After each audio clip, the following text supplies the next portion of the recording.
नमस्ते सर। नमस्ते सर। नमस्ते सर। ये मैं 5 मिनट से कोशिश कर रहा हूँ, लेकिन वो नेट नहीं पकड़ रहा था, तो देर के लिए क्षमा चाहता हूँ।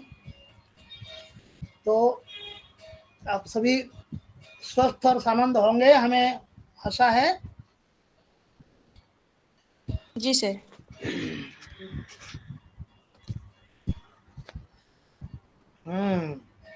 अभी ठीक है? मेरी आवाज आ रही है ना? जी सर। जी सर। जी सर, आवाज आ रही है। अच्छा, आपको जी सर, आवाज आ रही है। आपके पाठ्यक्रम में शायद 5 उपन्यास है ना? गोदान, धरती धन अपना, जी सर 5 है। और सूखा बरगद, फिर मैलांचल। बाणभट्ट, हाँ, बाणभट्ट की आत्मकथा और और मैलांचल। ये 5 ही है ना? हाँ जी सर। ये 5 उपन्यास हैं। फिर कहानी पुस्तक एक है आपके पास, कहानी विविधा। शायद इसमें इसके साथ और एक पुस्तक आई होगी छोटी। काव्य निवेचना। जी सर। हाँ, कहानी हिंदी विविधा कहानी। जितनी छोटी है जी सर, छोटी उतनी वाली ही भी छोटी है। और एक पुस्तक आई होगी,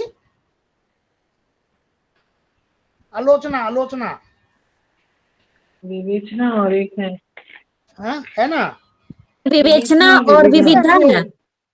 हाँ, विवेचना। विवेचना और विविधा है। हाँ, वो विवेचना पुस्तक जो है वो बड़ी काम की है, लेकिन आप लोगों को फुर्सत नहीं मिलेगी। ठीक है, आप ये लंबी पुस्तकें जो हैं वो 5 उपन्यासों पर, और 5 उपन्यासों पर 3 खंड हैं, खंड 1, खंड 2, खंड 3, है ना? और खंड 3 और खंड 4, 5 जो हैं वो कहानी पर है। देखिए अपनी किताबें, देखिए थोड़ा।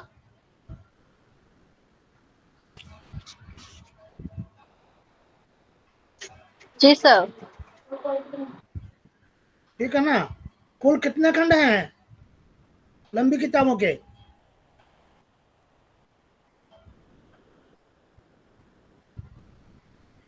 सर 6। 6 खंड 6 हैं। खंड है। हाँ, 6 खंड है। नहीं कर दे सर।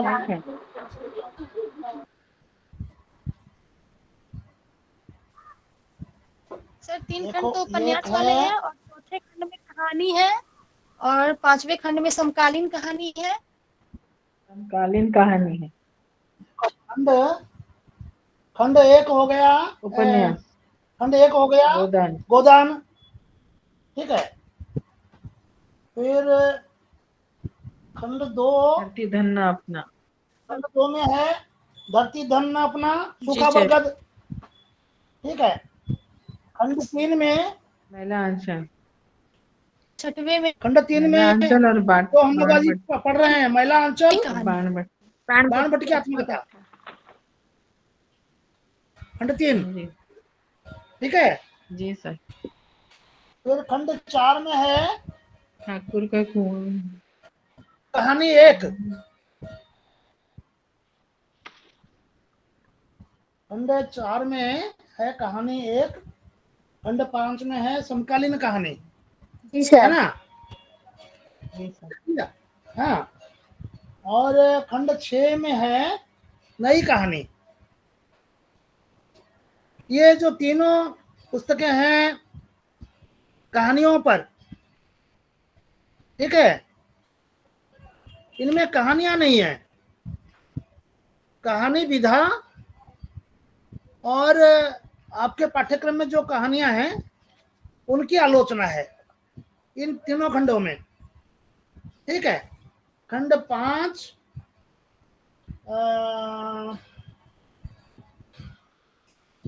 चौथे खंड में क्या है? ठाकुर का खंड कुआं 4, पुरस्कार, खंड 4, ठाकुर का खंड कुआं। 5, खंड 6।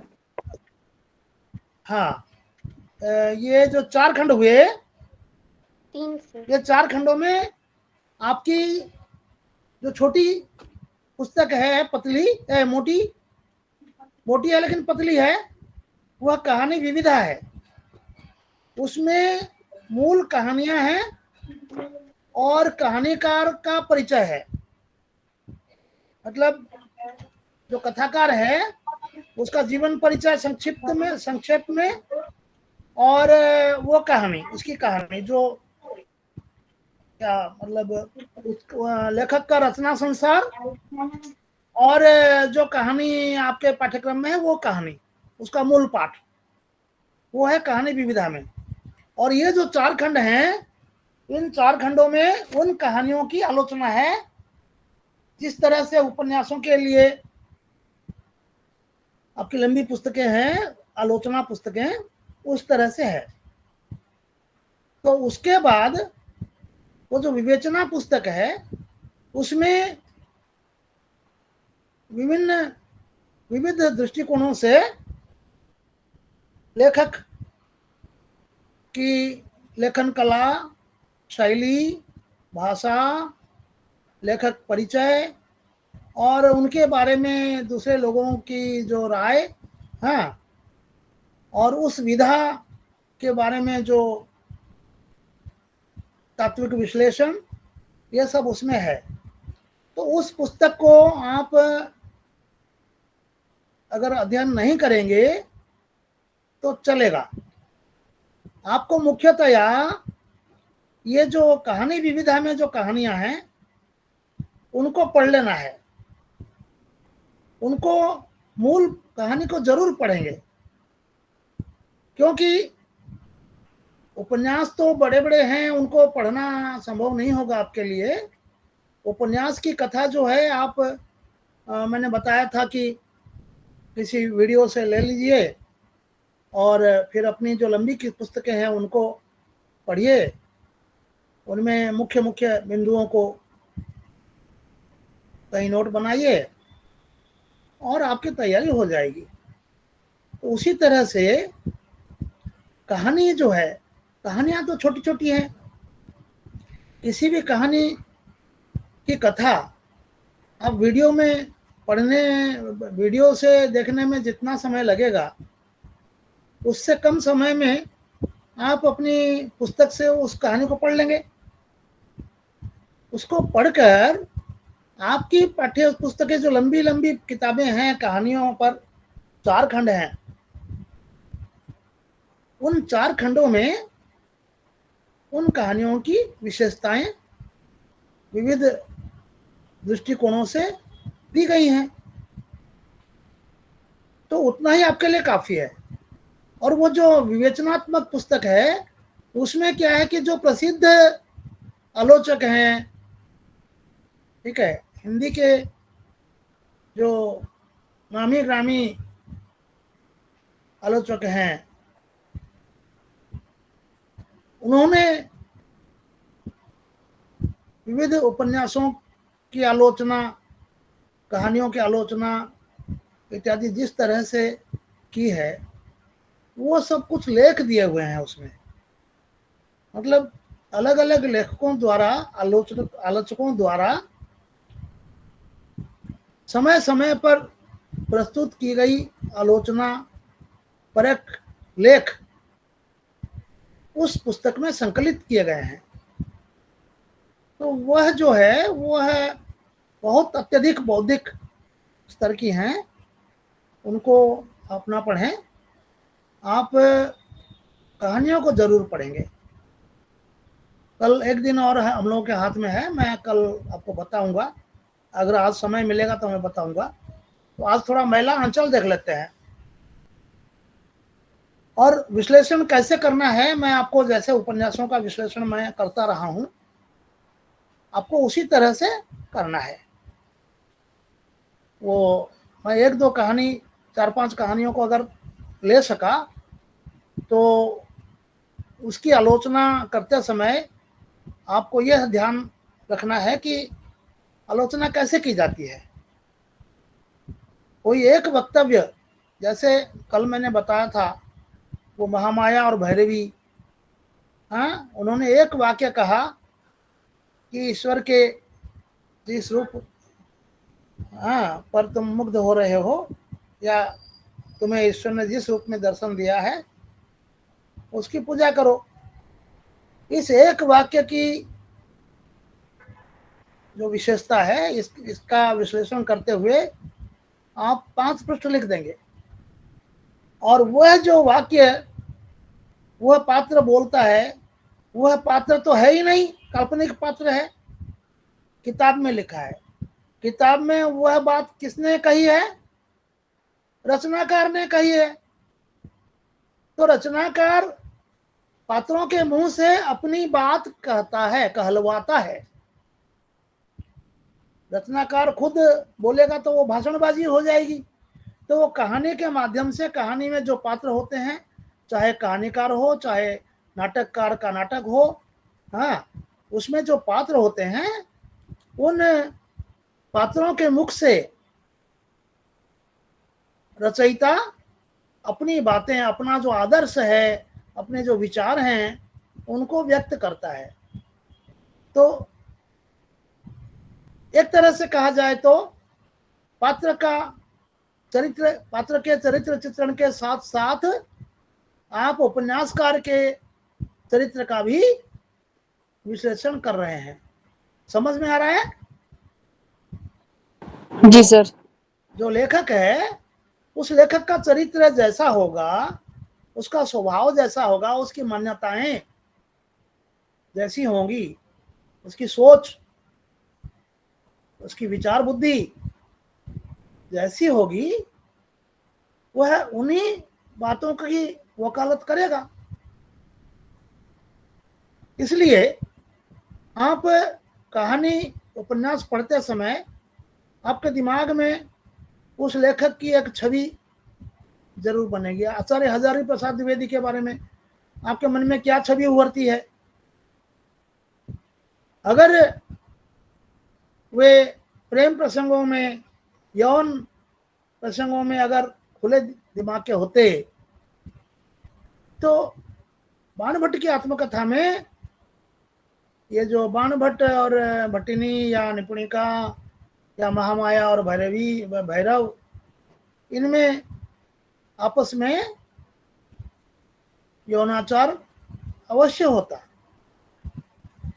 यहाँ तक कि भट्टिनी को, जो चंद्रजीत की को, छोटे राजकुल में वो जो व्यसनी राजा है उसने अपहरण करवा कर रखा है, लेकिन व्यसनी होने के बावजूद वह लड़की अछूती है।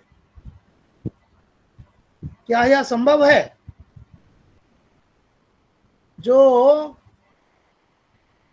व्यक्ति किसी का अपहरण करवाए, किसी लड़की का, क्या वह उसको स्पर्श नहीं करेगा? वो रावण ने जैसे सीता जी को का अपहरण किया था और माता की तरह से उसके मन में भक्ति थी।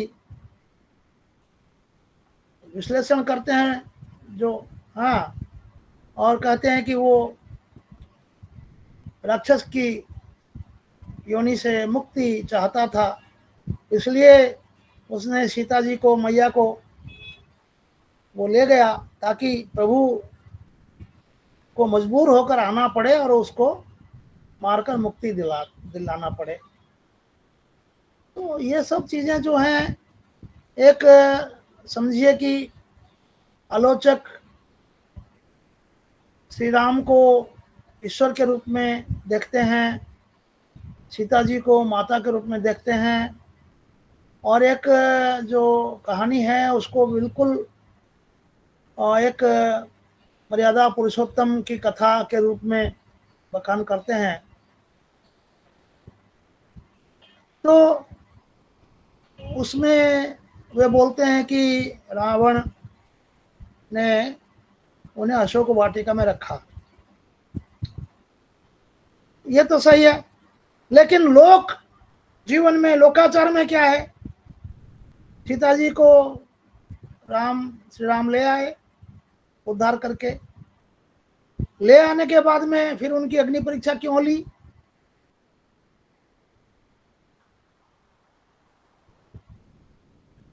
इसलिए ली कि लोग क्या कहेंगे। लोग तो इस बात को स्वीकार नहीं करेंगे कि रावण ने उनको स्पर्श नहीं किया था। यह स्वाभाविक बात है। इसलिए उनको अग्नि में जलाकर देखा कि वो है पवित्र है या नहीं। उसके पीछे कहानी कि राम ने सीता जी को अग्नि को समर्पित कर दिया था और एक मायावी शरीर को ले गया था रावण। तो ये सब चीजें जो हैं ये अलग अलग प्रकार की हैं। वहां अग्नि परीक्षा ले ली, फिर अयोध्या में आए तो वह धोबी आपस में लड़ रहे थे। तो वो धोबिन मायके चली गई थी बिना बताए।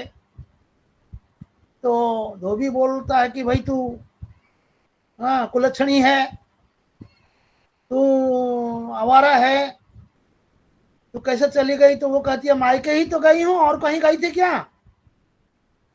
मायके ही तो गई थी, तो इतना क्यों परेशान हो रहा है? राम के जैसे राजा सीता को लाकर, रावण के घर से सीता को लाकर कहते हैं कि यह अयोध्या की रानी है, और मैं मायके गई थी, कोई रावण मुझे चुरा कर नहीं ले गया था, मैं तो मायके गई थी, तू इतना क्यों कष्ट पा रहा है?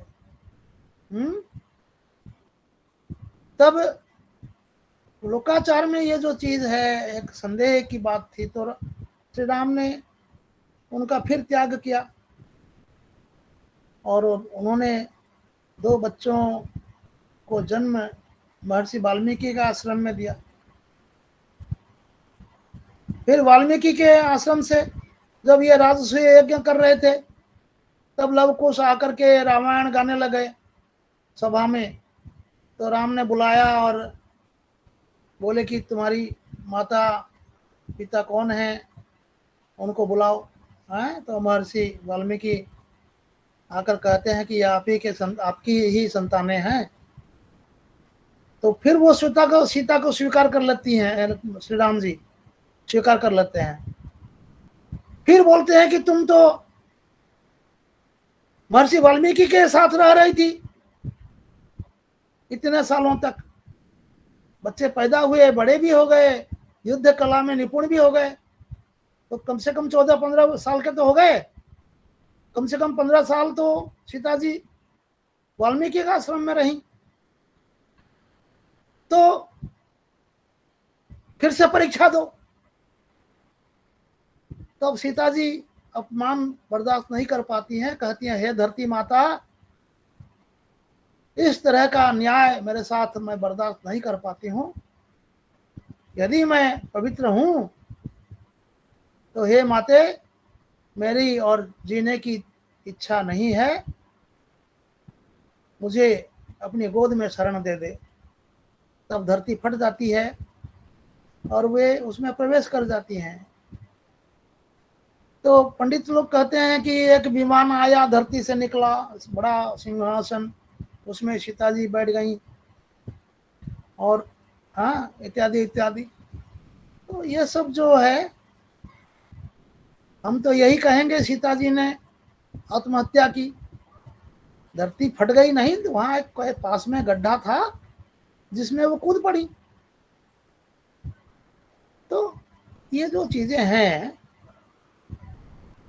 मैं किस लिए बोल रहा था, जो आचार्य हजारी प्रसाद द्विवेदी के उपन्यास में जिस आदर्श प्रेम का वर्णन है,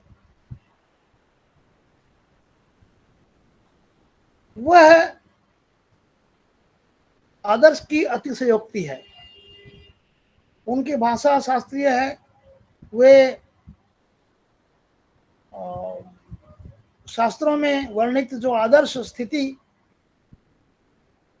को ही वरीयता देते हैं और अपने उपन्यास के माध्यम से उसी स्थिति की कामना करते हैं कि समाज में ये जो प्रेम भाव है वह शरीर से अलग हो जाए, आत्मा से जुड़ जाए। आत्मिक प्रेम, जिसमें त्याग हो, समर्पण हो। जैसे निपुणिका परम त्याग स्वीकार करती हुई भट्टिनी को बाणभट्ट के हाथों में समर्पण करके देह त्याग कर देती है। त्याग की पराकाष्ठा, चरम सीमा। तो ये हो गया आपका आचार्य हजारी प्रसाद द्विवेदी के उपन्यास की विशेषताएं। लेकिन आचार्य हजारी प्रसाद द्विवेदी से पहले प्रेमचंद लिखते थे। प्रेमचंद के उपन्यासों में, कहानियों में यथार्थ है, आदर्श तो है, आदर्श के साथ साथ यथार्थ भी है। गोबर जुनिया से प्रेम करता है, बिना ब्याहे गर्भवती हो जाती है। वो जो चमारिन थी सिलिया, उसको वो रखता है कौन, मातादीन पंडित, वो गर्भवती है, उसको घर से निकाल देता है। वो आकर के इनके यहाँ होरी के यहाँ रहती हुई उसने बच्चे को जन्म देती है वो। तो ये जो चीजें हैं यथार्थ से, हजारी प्रसाद द्विवेदी यथार्थ से हटकर हैं।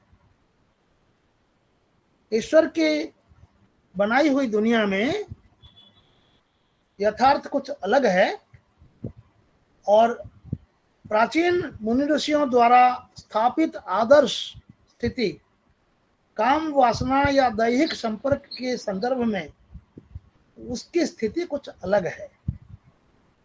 और यह होना चाहिए कि यथार्थ और आदर्श, उसके बीच में एक स्वस्थ संतुलन स्थापित करने का प्रयास हर लेखक को करना चाहिए। जो स्थापित आदर्श हैं शास्त्रों में, उनको आप त्याग नहीं सकते, उनको झुठला नहीं सकते, यथार्थ को भी झुठला नहीं सकते। यथार्थ यथार्थ है। समाज में जो घटित होता है वह होता रहा था, हो रहा है, आगे भी अनंत काल तक वही होता रहेगा, उसको झुठला नहीं सकते। लेकिन अगर आदर्श की स्थापना के लिए हमारे मन में एक आग्रह न हो तो क्या होगा, समाज में अराजकता फैल जाएगी। परिवार का जो संगठन है वो संपूर्ण रूप से धराशायी हो जाएगा। पति पत्नी का रिश्ता एक स्वस्थ यौन संबंधों पर ही अधिकतर टिका होता है। थोड़ी सी लापरवाही हुई कि नहीं, पति पत्नी के संबंधों में खटास आ जाती है। तो इसका मैं उल्लेख क्यों कर रहा हूँ, प्रेमचंद के उपन्यासों में, हर उपन्यास में, चाहे रंगभूमि ले लीजिए, कर्मभूमि ले लीजिए, सेवा साधन ले लीजिए, गोदान ले लीजिए, उसमें ठोस यथार्थ है। जबकि महावीर प्रसाद द्विवेदी जी के उपन्यासों में चरम आदर्श की स्थापना की ललक देखी जाती है। आई समझ में बात? समझ रहे हैं? जी सर। जी सर। जी सर। हाँ, आपको तुलना करनी है। जब प्रेमचंद के गोदान की आलोचना करते हैं, वहां पर अगर महावीर प्रसाद द्विवेदी का उदाहरण देते हैं तुलना करते हुए, तो कोई गलत नहीं होगा। ठीक है, आपके पृष्ठ बढ़ जाएंगे। आप सोचते होंगे कि मैं कैसे 1000 पृष्ठ करूं, 1000 शब्द करूं। आप दूसरों से तुलना कर दीजिए। तो मैला अंचल जो अनीश्वर नाथ रेणु का उपन्यास है, इस उपन्यास में प्रेमचंद की ही तरह यथार्थ का वर्णन है। ठोस यथार्थ का, जमीनी यथार्थ का। समाज में रहते हुए हर व्यक्ति के मन में किसी न किसी के प्रति आकर्षण होता है, किसी भी रूप में। माता पुत्र में प्रेम होता है, भाई बहन में प्रेम होता है, संगी साथियों से प्रेम होता है, और संगी साथी ना होते हुए भी अड़ोस पड़ोस में प्रेम होता है। और वह प्रेम कभी कभी सात्विकता, जिसको तथाकथित सात्विकता कहते हैं, उस सात्विकता के बांध को लांघ कर वह दैहिक संबंधों में, संपर्क में परिवर्तित हो जाता है।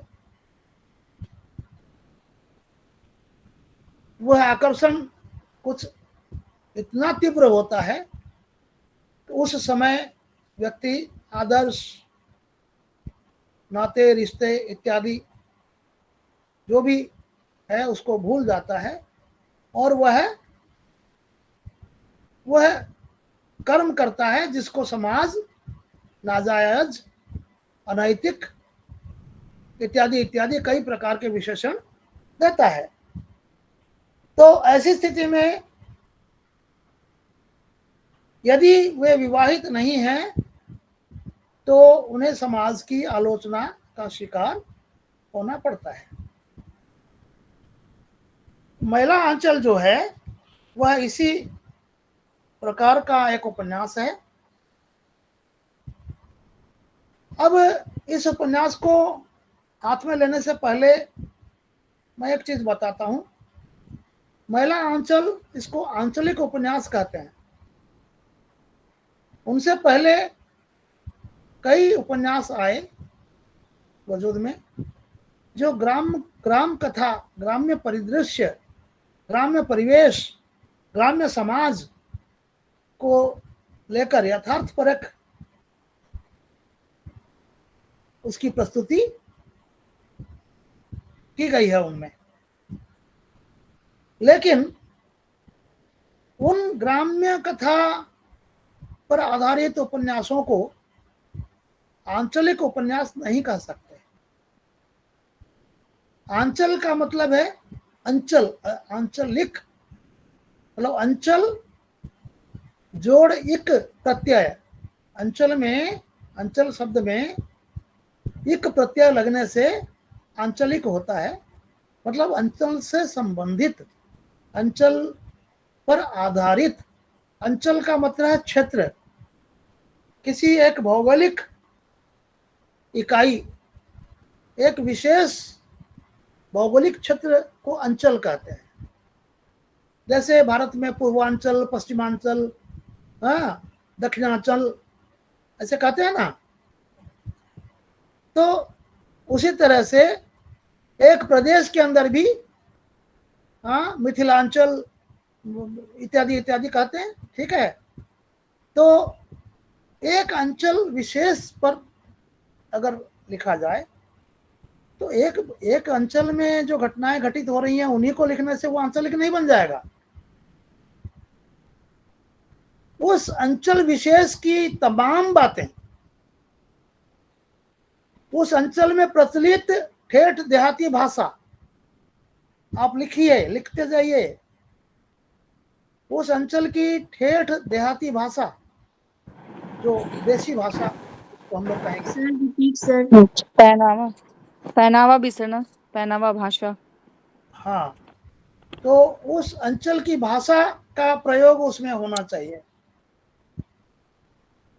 चाहे वो अबोध्य हो दूसरे लोगों के लिए। लेकिन आंचलिक उपन्यास वही होगा जिसमें उस अंचल की अपनी भाषा का प्रयोग किया गया हो।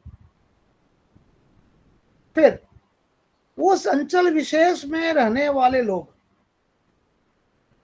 उनकी जो विचारधारा है, जो मान्यताएं हैं समाज के बारे में, रिश्तेदारों के बारे में, ईश्वर देवी देवताओं के बारे में लिख रहे हैं ना।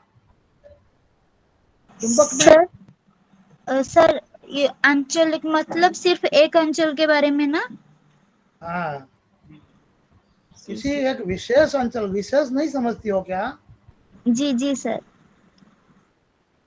किसी एक विशेष व्यक्ति, इसका मतलब उसका नाम एक राम श्याम कुछ होना चाहिए, उस व्यक्ति के बारे में विशेष व्यक्ति हो गया। देश विशेष के बारे में मतलब किसी एक भारत हो, पाकिस्तान हो, किसी विशेष देश के बारे में, ठीक है। विशेष नदी विशेष, हाँ, क्षेत्र विशेष, तो क्षेत्र का अंचल कहते हैं। तो उस क्षेत्र मतलब किसी खास गांव या एक जिला, ठीक है। तो उस कोई जरूरी नहीं है कि वह अंचल छोटा हो या बड़ा। अंचल एक जिला भी हो सकता है, 2-3 गांव हो सकते हैं, एक गांव हो सकता है, एक सीमावर्ती इलाका कोई हो सकता है, ठीक है। तो जिसका एक मतलब विशिष्ट क्या भूखंड बोल सकते हैं। रूपरेखा हो उस स्थान का, मतलब यहाँ से यहाँ तक, वहां से वहां तक, सीमा रेखा। हाँ, एक सीमा। या तो वहाँ वहाँ की विशिष्ट बोलियां होंगी, लिखते जाइए। वहाँ कई लोक कथाओं का प्रचलन होगा, स्थानीय लोक कथाएं। वहाँ स्थानीय लोकगीत होंगे, ठीक है। लोगों की भाषा में देशज, ठेठ देशज शब्द हजारों लाखों की संख्या में होंगे। वहां लोगों के चाल चलन में कई प्रकार की विशेषताएं होंगी जो अन्य क्षेत्रों से अलग होंगी। उनकी पूजा उपासना पद्धतियां अलग होंगी। उनका शादी ब्याह, उत्सव, त्योहार कुछ अलग अलग होंगे, ठीक है। मैं उदाहरण देने से ठीक रहेगा। त्रिपुरा में एक फूलों का उत्सव मनाया जाता है। 2 पर्वत हैं, साकान और जाम्पोई। उन दोनों पर्वतों का जो मिलन क्षेत्र है, वहां पर फूल मेला होता है। वहां लोग जाते हैं और खूब फूलों से, हाँ, फूलों की खरीदारी भी होती है, फूलों से खेलते भी हैं और नए दंपति भी बनते हैं। वो वहाँ की प्रचलित परंपरा है, क्षेत्रीय परंपरा हो गई, ठीक है। जैसे उड़ीसा के, पश्चिम उड़ीसा में जैसे एक धांगड़ी नृत्य होता है, मतलब जवान लड़कियां और लड़के उस नृत्य में भाग लेते हैं। वहाँ एक मेला लगता है, तो वहाँ जाकर के वो नृत्य करते हैं और नृत्य करते करते ही आपस में जो जिस पर रिझा होगा वो उसको लेकर चल देता है। फिर उसके लड़की के परिवार वाले उसको ले आते हैं। फिर एक क्या लड़ाई होती है, कौन हारता है, कौन जीतता है इत्यादि मैं पूरी तरह नहीं जानता हूँ, जानता था, भूल चुका हूँ। मतलब स्थान परिवर्तन से काफी बदल गया दिमाग। तो मैंने 1-2 उदाहरण दिए। जैसे उड़ीसा में एक त्योहार होता है, जो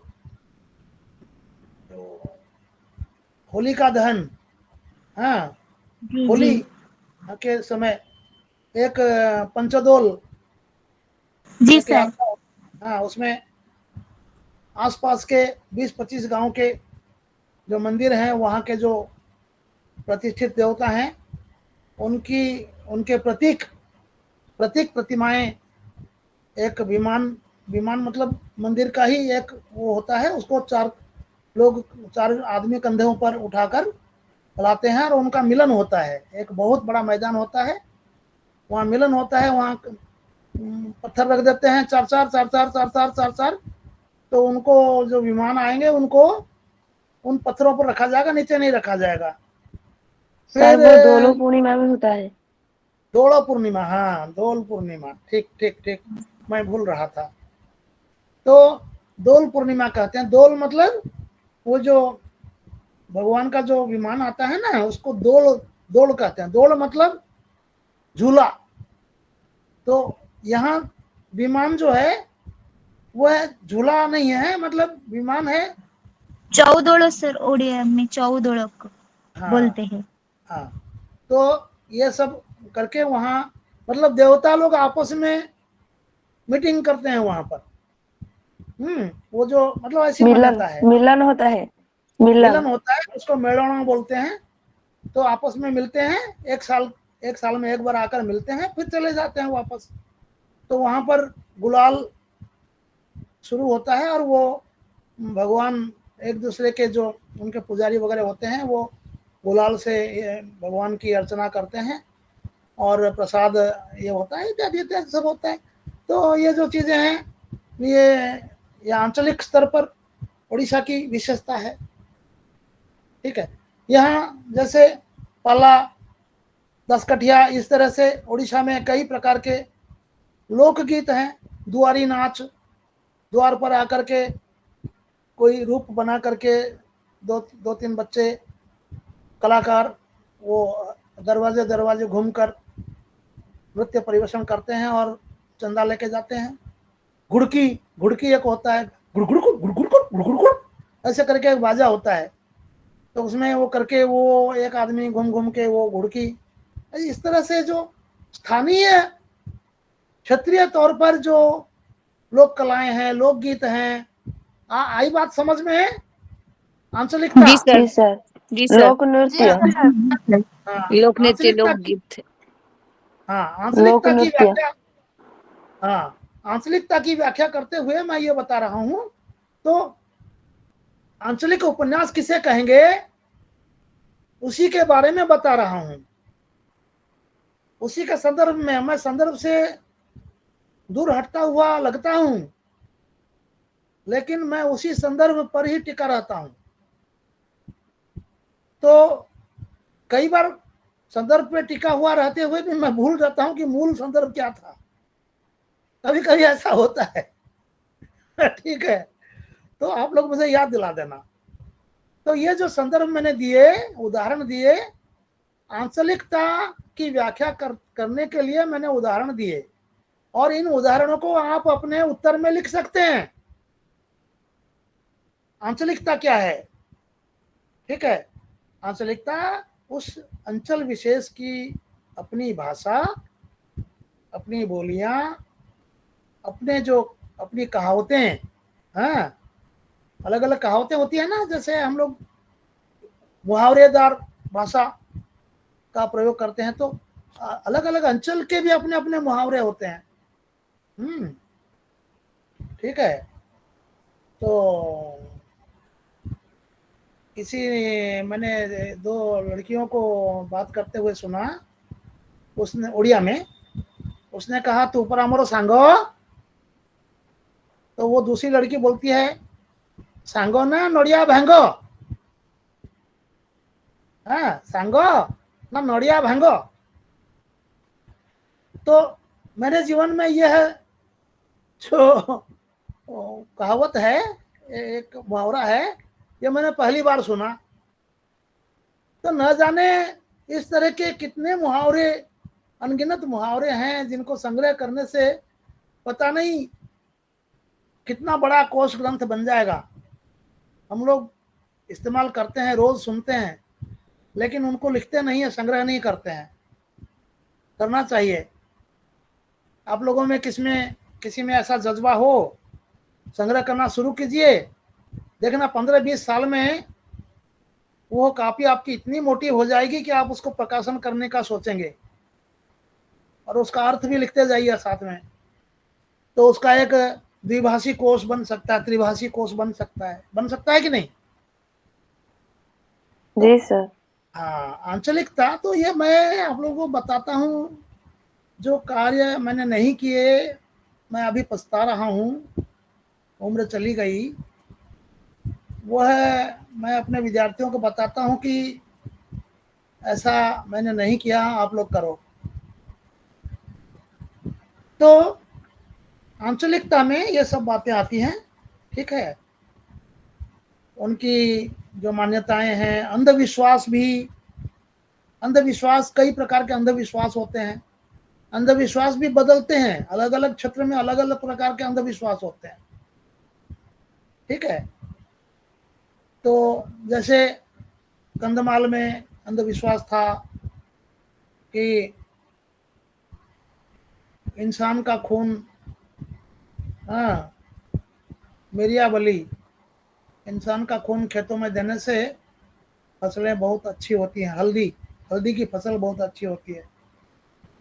तो इस तरह से वो क्षत्रिय तौर पर, क्षत्रिय स्तर पर कुछ अंधविश्वास होते हैं, अपनी विशेषता लिए होते हैं वो अंधविश्वास। मैंने एक उदाहरण दिया, क्या यह सटीक है उदाहरण? जी सर। जी सर। हाँ, इस तरह से एक एक उदाहरण मुझे याद आ जाता है तो मैं बता देता हूँ, आप थोड़ा सा लिख लीजिए, ठीक है। तो आप अपना उत्तर लिखते समय आप उसका उदाहरण दे देंगे, जैसा कि फलाना फलाना फलाना जगह ऐसा है। तो इस तरह के क्षत्रिय, फिर उसमें से आप क्या करेंगे, महिला अंचल में वैसा उदाहरण क्या है, कहाँ पर है, आप ढूंढकर लिखेंगे, उसके साथ उसकी तुलना करके लिख देंगे। इसलिए इस उपन्यास को आंचलिक उपन्यास कहा जाएगा, लेकिन प्रेमचंद के उपन्यास को आंचलिक उपन्यास नहीं कहा जाएगा। हाँ, तो जो ग्राम कथा पर लिखे हुए उपन्यास होते हैं वे किसी एक क्षेत्र विशेष पर आधारित नहीं होते हैं, वह भारत की जो ग्राम व्यवस्था है, गांव का जो औसत किसान, औसत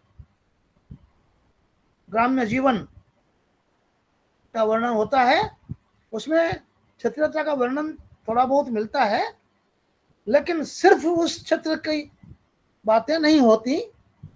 इसलिए ग्राम्य जीवन पर आधारित उपन्यासों को दो भागों में बांटा जाता है, ठीक है। एक है आंचलिक उपन्यास और एक है ग्राम्य जीवन आधारित उपन्यास। तो देखिए आपके पृष्ठ, ये कितना पृष्ठ है भाई? महिला अंचल, ये खंड 3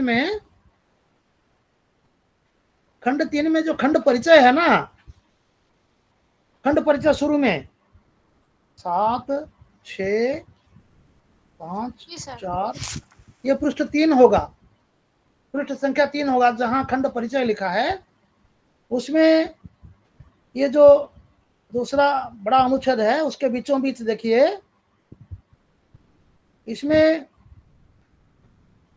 रेणु स्वयं महिला अंचल उपन्यास की भूमिका में लिखते हैं कि इसमें फूल भी हैं, शूल भी। देख लिया क्या? दूसरे नहीं सर, फिर से बताइए। दूसरे अनुच्छेद में 8-10 पंक्तियां छोड़कर ठीक बीचों बीच देखिए ना।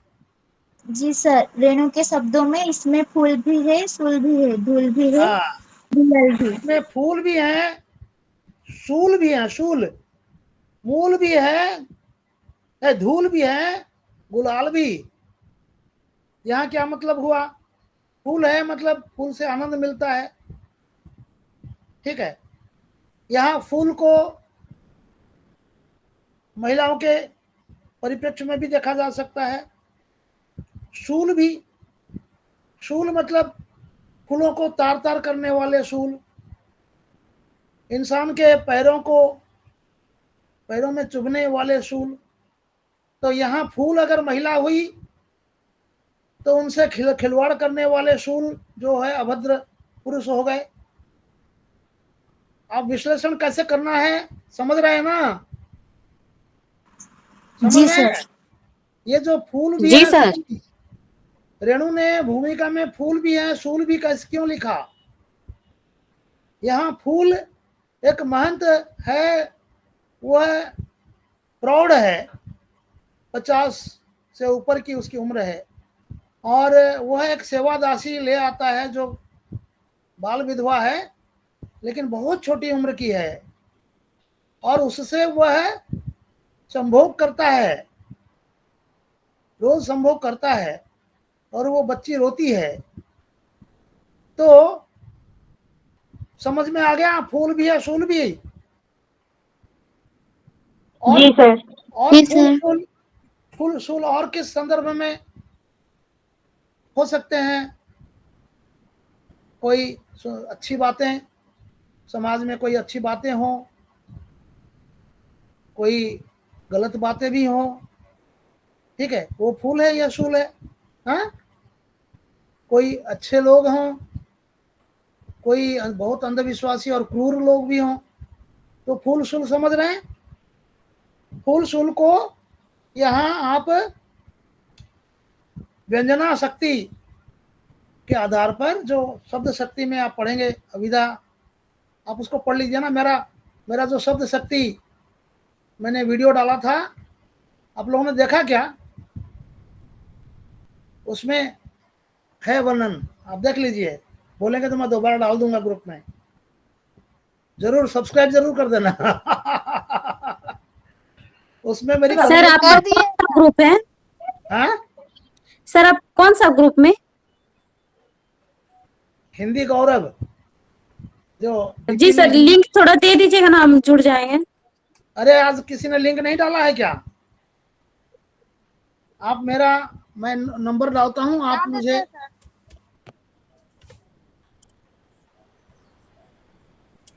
रुको,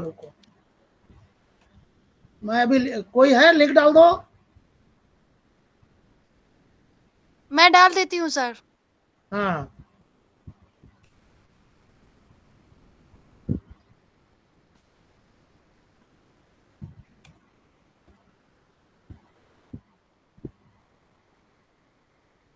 ये देखो मैंने अपना फोन नंबर डाला है, आप उसमें मुझे मैसेज कर सकते हैं व्हाट्सएप से, अपना नाम भी लिख देना, मुझे सेव करना पड़ेगा, सेव करने के बाद ही मैं जोड़ सकूंगा। ये रानी ने लिंक डाल दिया है, आप लोग जुड़ जाइए। आप लोग आज तक क्यों नहीं जुड़े हैं? हर क्लास में लिंक डाला जाता है, आप लोग देखते नहीं है चैट बॉक्स। तो शब्द शक्ति को बहुत मैं इसीलिए कहता हूं कि फर्स्ट ईयर सेकंड ईयर मत विचार कीजिए। आपको फर्स्ट ईयर का ज्ञान सेकंड ईयर में चाहिए, सेकंड ईयर का ज्ञान फर्स्ट ईयर में चाहिए। मैंने कई बार लिखा है, लेकिन विद्यार्थी नहीं समझते हैं, ठीक है, फर्स्ट ईयर के चक्कर में रहते हैं, सेकंड ईयर के चक्कर में रहते हैं। तो इससे क्या होगा? इससे बहुत सारी चीजें जो आपको जानना चाहिए, जो प्रासंगिक हैं, वह आप नहीं समझ सकेंगे। समझ में आई बात? मेरी आवाज आ रही है क्या? मेरी आवाज आ रही है? जी सर। तो आपको सेकेंड ईयर की कक्षाएं अभी लगेंगी मार्च से, है। ये दूसरा कोर्स गया, और 2 कोर्स हैं आपके, वो 2 कोर्स खत्म होंगे। 22 तारीख से दूसरा कोर्स शुरू हो जाएगा। बीच बीच में छुट्टी के दिन है। बड़ा समय सारणी मैंने डाला था, फिर से डाल दूंगा, उसको याद रखना। रोज रोज लिंक डालना संभव नहीं है, मैं आज नहीं डाल पाया। तो देखो 47-50 विद्यार्थी, किसी ने स्क्रीनशॉट लिया है कि नहीं? 50-55 तक गया था। तो ये जो चीज है, कक्षा में थोड़ा स्क्रीनशॉट ले लिया करो मेरे बिना बताए, हाँ भेज देना जब सब सर्वाधिक उपस्थिति हो। तो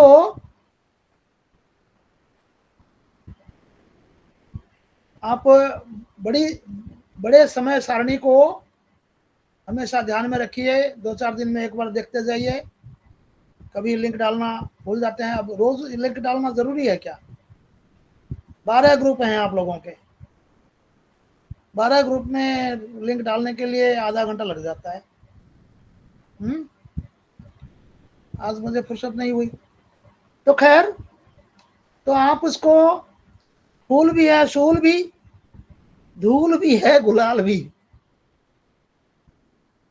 यहां धूल और गुलाल का क्या मतलब है? धूल मतलब गंदी बातें समझ लो, या दुख, जीवन के दुखों को समझ लो, और गुलाल मतलब आनंद के क्षण समझ लो, उत्सव महोत्सव की बात समझ लो। आपको इन प्रतीकों को, ये प्रतीकात्मक बातें लिखी गई हैं, जो बातें उपन्यास में हैं। उपन्यास में क्या धूल है? वहां घटनाएं हैं, पात्र हैं। तो ये धूल, शूल, फूल, ये क्या है? ये तो प्रतीकात्मक प्रस्तुति की गई है उपन्यास के समग्र चरित्र को 2 वाक्यों में, कविता के शक्ल में उपन्यासकार ने स्वयं लिखा है। आप इसी वाक्य को याद रख लेंगे तो उपन्यास पर 2-3 पृष्ठ आप लिख देंगे। नहीं लिख सकेंगे? जी सर। मैं बताता हूं कैसे लिखना है ना। ये विश्लेषण करने वाली जो क्षमता है, यह एक दिन में नहीं मिलती।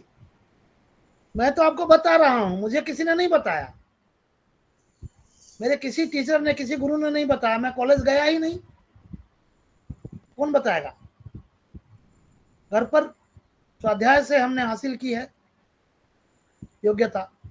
हाँ, आप लोग भी स्वाध्याय ही कर रहे हैं। इग्नू का विद्यार्थी क्या है? वो कॉलेज जाता है क्या? नहीं घर पर पढ़ता है। तो आपको यह है गुरुजी सर, बैठकर मैं तो 11th से ही नहीं गई। तो ठीक है, तो यह इस गुरुजी को मौका मिला है आप लोगों से बात करने के लिए, आप लोगों को मौका मिला है हमसे रूबरू होने के लिए।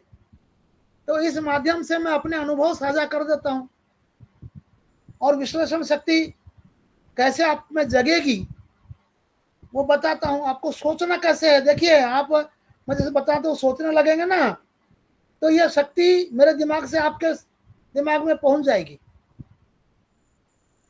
ठीक है, विश्लेषण आपका जो दिमागी कसरत है उसी से आता है। धूल भी है, गुलाल भी। मैं किसी से भी दामन बचाकर नहीं निकल पाया। क्या कह रहे हैं?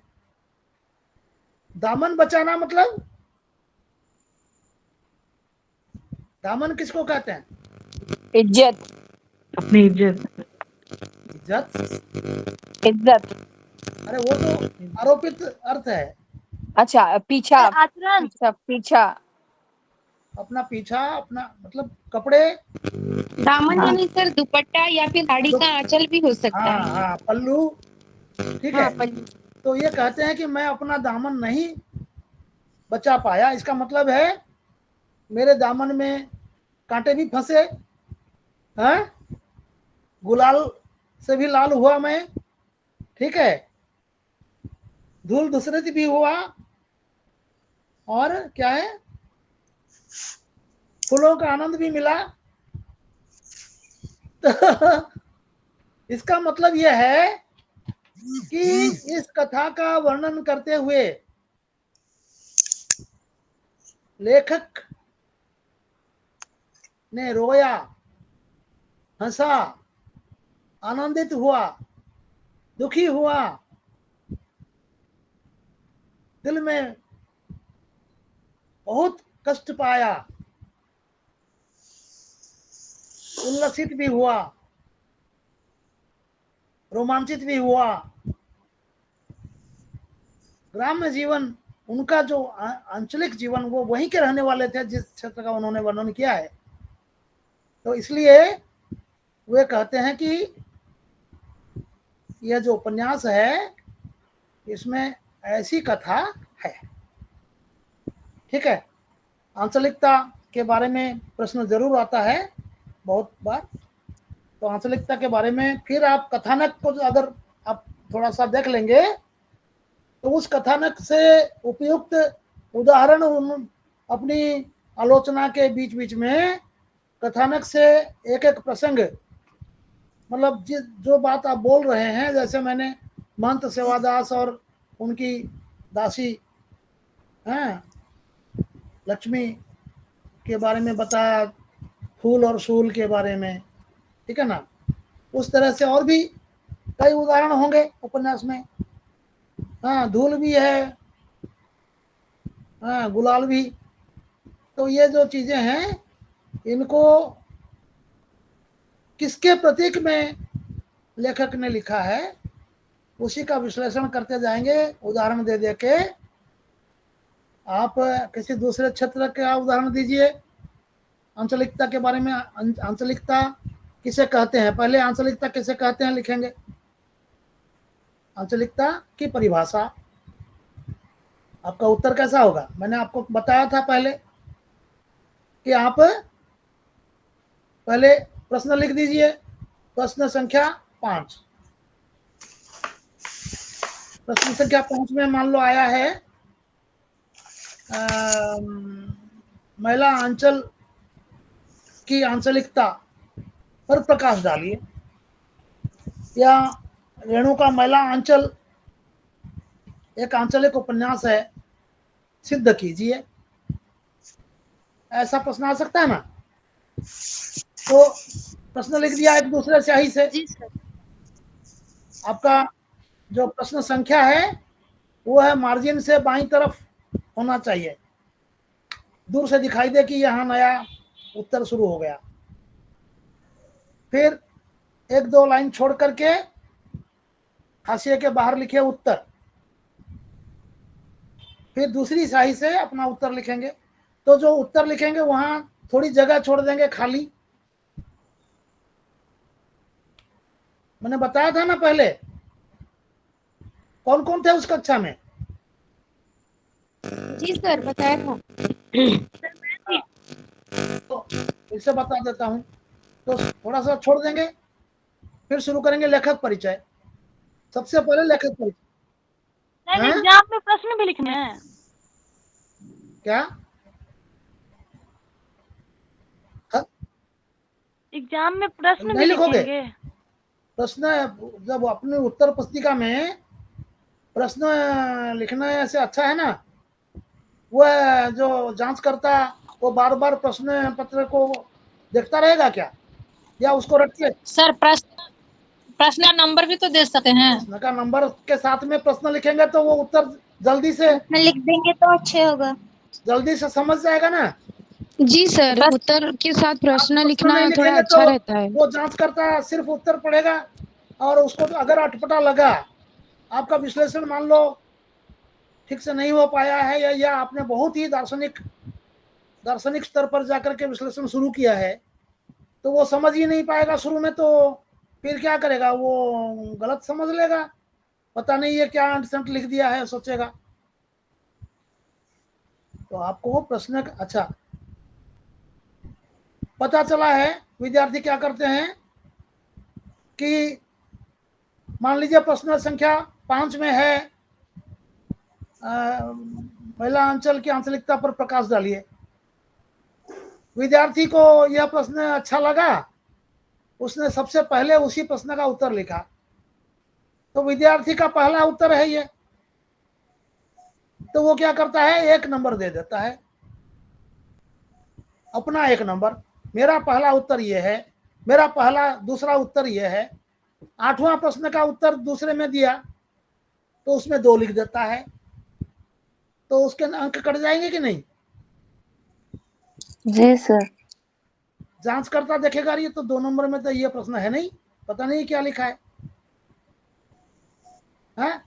तो वो क्या करेगा, गोल घुमा देगा।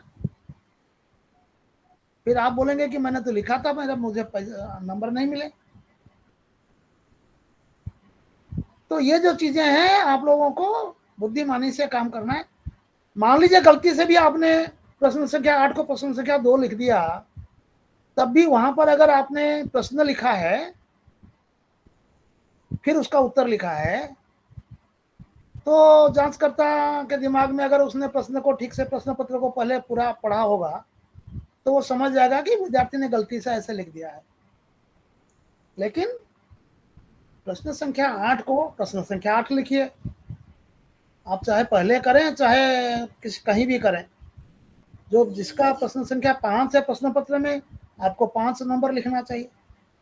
तो उत्तर, प्रश्न लिख दिया, फिर उत्तर के लिए थोड़ी जगह पहले छोड़कर 5-6 पंक्तियां, फिर उत्तर लिखिए, लेखक परिचय, फिर कुछ सर ब्लैक पेन कर सकते हैं? दो कलर ले लीजिए, सिर्फ लाल स्याही से नहीं लिखना। और जी कलर का चुनाव ऐसा होना चाहिए कि दूर से दिखाई दे। आप हल्का ग्रीन कलर ले लेंगे तो मेरे जैसा बूढ़ा आदमी होगा तो पढ़ नहीं पाएगा, हैं? तो सब कुछ ध्यान रखना चाहिए। आप किसके लिए लिख रहे सर हैं? ब्लू और ब्लैक ठीक है, ब्लू और ब्लैक। ब्लू में भी हल्का ब्लू आता है, गाढ़ा ब्लू लीजिए, थोड़ा मोटा चलने वाला मोटी कलम ले लीजिए, मोटी चले। सर असाइनमेंट जो है वो ग्रीन पेन से हेडिंग देने में से अलाउ होगा या नहीं होगा? अरे सब अलाउ होगा, आप चिंता मत करो। और ये सब प्रश्न छोड़ दो, अभी मैं जो बता रहा हूँ सुनो। तो उसमें थोड़ी सी जगह छोड़ के फिर लिखा लेखक परिचय, फिर लेखक की कुछ प्रमुख कृतियां, दूसरा मतलब उपशीर्षक, उपशीर्षक देते जाइए, ठीक है। लेखक परिचय, उपशीर्षक, क, ख में लेखक की कुछ अन्य रचनाएं, ग में, ठीक है, महिला अंचल का परिचय, वो कब प्रकाशित हुआ, कि उसने लेखक ने कब लिखना शुरू किया था, कब खत्म किया, उसके बारे में क्या विवाद खड़े हुए, ठीक है, किसने क्या कहा है महिला अंचल के बारे में। अगर आपको याद है कि फलाना नंद दुलारे वाजपेयी ने यह कहा था, या फलाना प्रसिद्ध सर जो विषय के परिचय होता है। हाँ नहीं, पहले उपन्यास के बारे में, बाहर से आप घर में प्रवेश करते हैं, मंदिर में प्रवेश करते हैं तो पहले सड़क पर जाते हैं, घर से निकलकर पहले सड़क पर जाते हैं ना। तो सड़क, जी सर। हाँ, सड़क क्या है, लेखक परिचय सड़क है।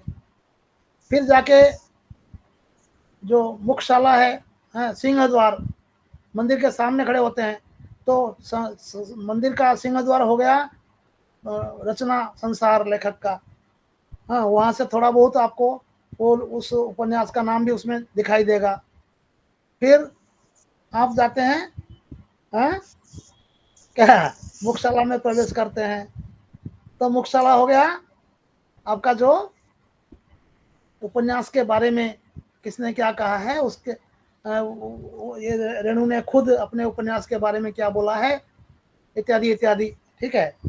तो आपको हल्का सा आभास, पाठक को हल्का सा आभास होगा कि ऐसा, मैं जैसे पढ़ाता हूँ, मैंने कैसे शुरू किया,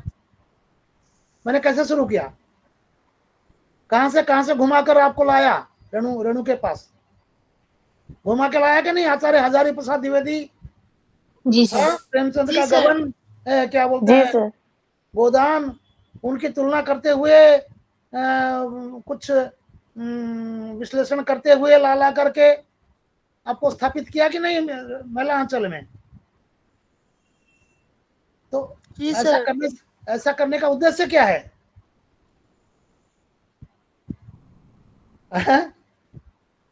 ये जो चीज है, ये आपने ओपेरा नाटक देखा हुआ कि नहीं, पहले थोड़ा सा एक नृत्य नाटिका पहले करते हैं, तो दर्शक बंध जाएं, सब बैठ जाएं, हाँ, विषय शुरू नहीं होता है उससे पहले अंट संट थोड़ा सा कर देते हैं, 15-20 मिनट, आधा घंटा, उसके बाद फिर शुरू होता है। तब तक दर्शक का दिमाग केंद्रित हो गया होगा। तो उसी तरह से आप वैसा करेंगे। फिर अगला क ख ग गया घ इत्यादि में लिखेंगे। महिला अंचल, हाँ, वो जो मैं बताया कब प्रकाशित हुआ, किसने क्या कहा, क्या विरोध हुआ, इत्यादि इत्यादि, समझ गए ना। और उस उपन्यास की वजह से लेखक को क्या प्रसिद्धि मिली या नहीं मिली है, तो ऐसी सब बातें उसमें रहेंगी। फिर अगले अनुच्छेद में आप अपना उत्तर लिखना शुरू करेंगे। उसमें भी 2-3 भाग करेंगे, ठीक है, समझ रहे हैं ना। जो ग्राम्य कथा पर आधारित, ग्राम्य जीवन पर आधारित उपन्यासों के 2 प्रकार हैं। ये जो यहाँ मैं पृष्ठ 3 पर बताया उसको लिखेंगे उसमें, क्योंकि वो आंचलिकता से जुड़ी हुई बात है, ठीक है ना। तो वहाँ क्या है कि वो आप बोलेंगे कि जैसे प्रेमचंद है, कुछ लिख लीजिए, इसमें लिखने की जरूरत नहीं है, इस किताब में है पृष्ठ 3 पर, ठीक है। ग्राम्य परिवेश के उपन्यास के 2 प्रकार हैं। एक है प्रेमचंद का गोदान, रंगभूमि, प्रेमाश्रम इत्यादि, शिव पूजन सहायका, देहाती दुनिया, शिव प्रसाद रुद्र, बहती गंगा, भैरव प्रसाद गुप्त, सती मैया का चौरा, नागार्जुन का बलचनामा, ये सभी उपन्यास जो हैं ग्राम्य परिवेश पर लिखे हुए हैं, लेकिन ये आंचलिक उपन्यास नहीं है। तो आंचलिक उपन्यास किसे कहते हैं, अगले अनुच्छेद में फिर लिखेंगे। क ख ग घ य च छ ज झ ऐसे लेते जाएंगे। और उत्तर खत्म होने के बाद में जो खाली जगह आपने छोड़ी है वहां पर क लिखेंगे, उत्तर की रूपरेखा लिख के क फलाना, ख फलाना, ग फलाना, इस तरह से जितने आपने उपशीर्षक किए हैं उन उपशीर्षकों को वहां पर लिख देंगे। तो जांचकर्ता उसी को देखकर खुश हो जाएगा। अंदर हो सकता है कि ना भी पढ़े, ठीक है, वो समझ जाएगा कि इस विद्यार्थी के दिमाग में पूरी बात बैठी हुई है, यह विद्यार्थी बहुत ही मेहनती है, इसने बड़ा श्रम किया है,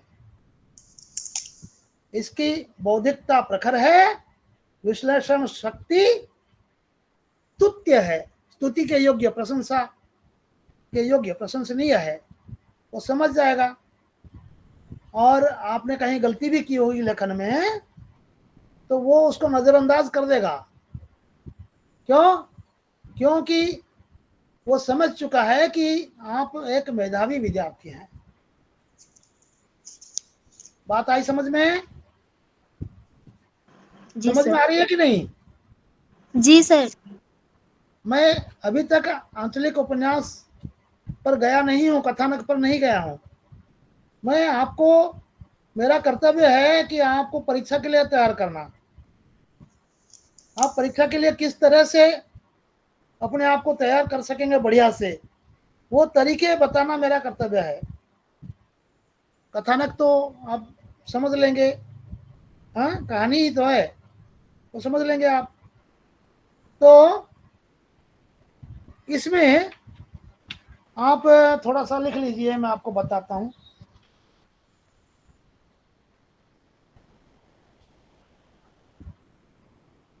फणीश्वरनाथ रेणु के बारे में लिख लीजिए। हाँ, जीवन परिचय, हाँ, थोड़ा थोड़ा। जन्म 4 मार्च 1921,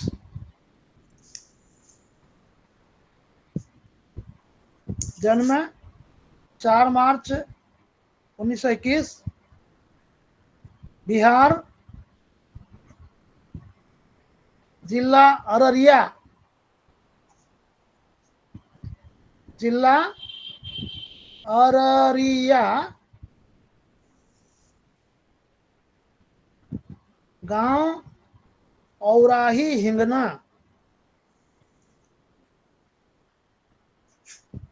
औराही सर गांव कौन सा बोले हैं? औराही औ अ आ औ ओ औ औराही। सर आपने 4 मार्च या 4 मई बोला? मार्च 4 मार्च। तीन तीसरा महीना।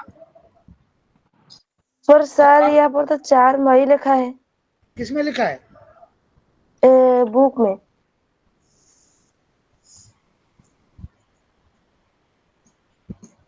कहाँ लिखा है भाई? सर ये जो फर्स्ट पेज में, मेलांचल और आंचलिक की उपन्यास की अवधारणा हाँ सर, उस मई लिखा है। नीचे। अच्छा 4 मई लिखा है। हाँ लिखा जी है। सर। जी तो किताब में 4 मई लिखा है तो आप मई लिखिए। सर 4 मार्च लेकिन सही है मैंने शायद। 4 मार्च सही है। जी मैंने सर, कहीं से संग्रह किया। 4 मार्च से सही है सर। ठीक है ना? आप सर शुरू से तो सर हम क्या लिखे? आप तारीख कहाँ याद रख सकोगे? सिर्फ साल याद रखो ना। 1921। सिर्फ 1921 याद रखो ना। महीना तारीख का कोई महत्व नहीं है, समझ रहे हैं? किसी भी जी व्यक्ति का सर। आप बाबर के बारे में, अकबर के बारे में पढ़ते हैं या सम्राट हर्षवर्धन के बारे में पढ़ते हैं तो आप तारीख याद करते हैं क्या? इतने तारीख को आए। जब बहुत सैकड़ों साल, 50 साल गुजर जाते हैं तो उसके बाद वो तारीख का कोई महत्व नहीं रहता। ठीक है? तो मैंने किताब में यहाँ 4 मार्च लिख दिया, लेकिन आप अगर याद रख सके तो कोई आलोचक 4 मई भी कहते हैं, लिख देंगे। ठीक है? तो उसके बाद हो गया। तो यह जो जी उनका सर। उनका जो जन्म हुआ, यह गांव पूर्णिया जिले में उस समय था। ठीक है? आजकल अररिया जिला है, लेकिन उन दिनों बड़े बड़े जिला हुआ करते थे, जनपद। ठीक है ना? उसको पूर्णिया जिले में था ये पहले। और यह जो कहानी है ये पूर्णिया जिले की ही कहानी है। ठीक है? फिर उनकी शिक्षा भारत और नेपाल में हुई। यह नेपाल, भारत नेपाल की सीमावर्ती गांव है ये।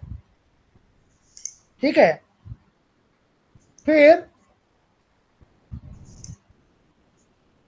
मतलब प्रारंभिक शिक्षा अपने गांव में पढ़े, फिर चले गए नेपाल में, वहाँ उन्होंने इंटरमीडिएट किया है, वहाँ उन्होंने मैट्रिक किया। फिर आ गए काशी विश्वविद्यालय से इंटरमीडिएट, जिसको आप +2 कहते हैं आजकल, हैं, हायर सेकेंडरी। ठीक है? और 1942 में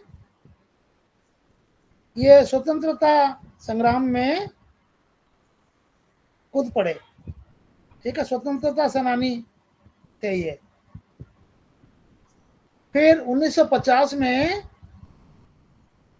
नेपाल में क्रांति हुई गणतंत्र की स्थापना के लिए, सशस्त्र विद्रोह हुआ था, उसमें भी ये शामिल हुए, सक्रिय रूप से भाग लिया। भारत में मतलब इनकी गतिविधि दोनों तरफ थी। ठीक है? तो मैंने तो ध्यान नहीं दिया है, इन हो सकता है कि इनका मायका उधर हो या ऐसा कुछ हो, इनकी माता जी का ननिहाल इत्यादि। ठीक है ना? वो सब इतना महत्वपूर्ण नहीं है। महत्वपूर्ण इनके जो गतिविधियां हैं वो महत्वपूर्ण है। तो इसमें ये जो है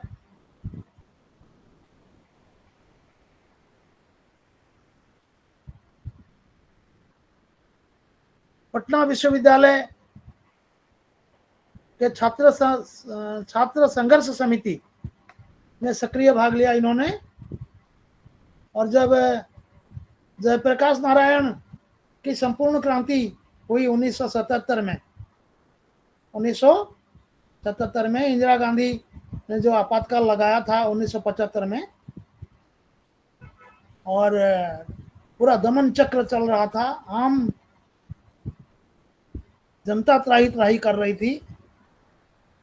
उन दिनों मैं विद्यार्थी था, शांति प्रिय विद्यार्थी, मुझे भी धमकी मिली थी 36 DIR कानून के तहत वो करने के लिए, क्या गिरफ्तार करने के लिए। फिर पुलिस नहीं कर पाई किन्हीं कारणों से। तो ये जो उस समय की क्रांति जो थी, यह क्रांति सिर्फ उत्तर भारत तक सीमित नहीं थी। संपूर्ण देश में जिस तरह से स्वाधीनता संग्राम संपूर्ण देश भर में हुआ, लेकिन इतिहास में पढ़ाया जाता है सिर्फ कांग्रेस, नेहरू, महात्मा गांधी, इन्हीं लोगों के इर्द गिर्द ही स्वतंत्रता आंदोलन को पढ़ाया जाता है इतिहास की पुस्तकों में। लेकिन सैकड़ों लोगों ने अपनी जान गंवाई अंग्रेजों के हाथों। स्वतंत्रता हो, यह सही है कि गांधी जी का आह्वान था, विद्यार्थियों ने पढ़ाई छोड़ दी, सरकारी कर्मचारियों ने नौकरी छोड़ दी और संघर्ष में कूद पड़े। तो सबकी कहानी तो पहुंच नहीं पाती है दिल्ली तक। तो बहुत सारे ऐसे लोग हैं जो अनाम बनकर रह गए, लेकिन उन्होंने अपने प्राणों की आहुति दी है। क्या उनका योगदान नहीं है? अकेले गांधी ने हासिल कर ली आज़ादी? जो लोग क्रांतिकारी थे, लंदन में जाकर के उनके ब्रिटिश पार्लियामेंट में बम फुटाया, दहला दिया, वहां की जनता को जागरूक किया जाकर के, जनता का दबाव पड़ा जब वहां के अखबारों में निकला और इन्होंने अपना वक्तव्य दिया, तो वो वक्तव्य भी छपा, तो वहां की जनता ने अपनी सरकार पर दबाव डाला। तो वो क्या बड़ी उपलब्धि नहीं है? उनको नजरअंदाज किया गया इतिहास में। आजकल इतिहास का पुनर्लेखन हो रहा है। तो ये जो कौन सा राज्य है वो दक्षिण भारत में, तमिलनाडु या कहाँ पर, वो जो भाजपा की सरकार थी उन्होंने नया इतिहास शुरू किया था विद्यालयों में। फिर इन्होंने, कांग्रेस की सरकार आई तो उन्होंने फिर बदल दिया। तो इनको गांधी का नाम चाहिए।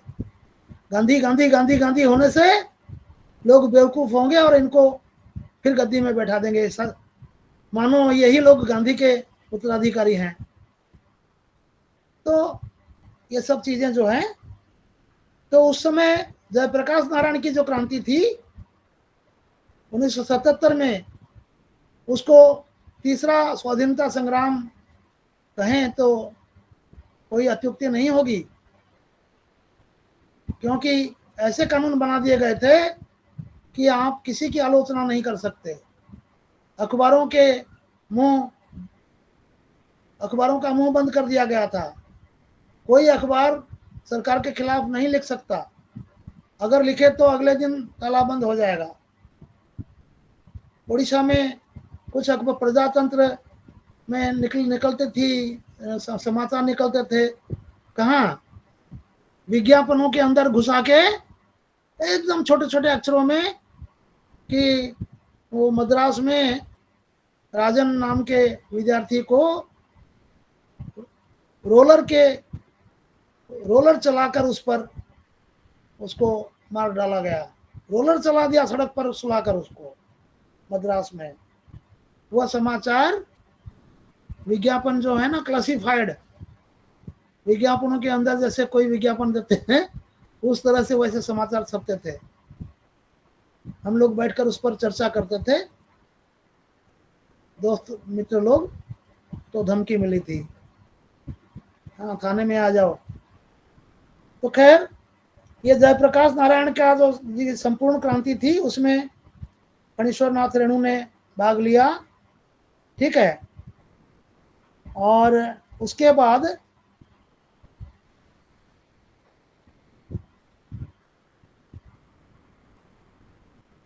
ठीक है, तो और सब लिखने की जरूरत नहीं है।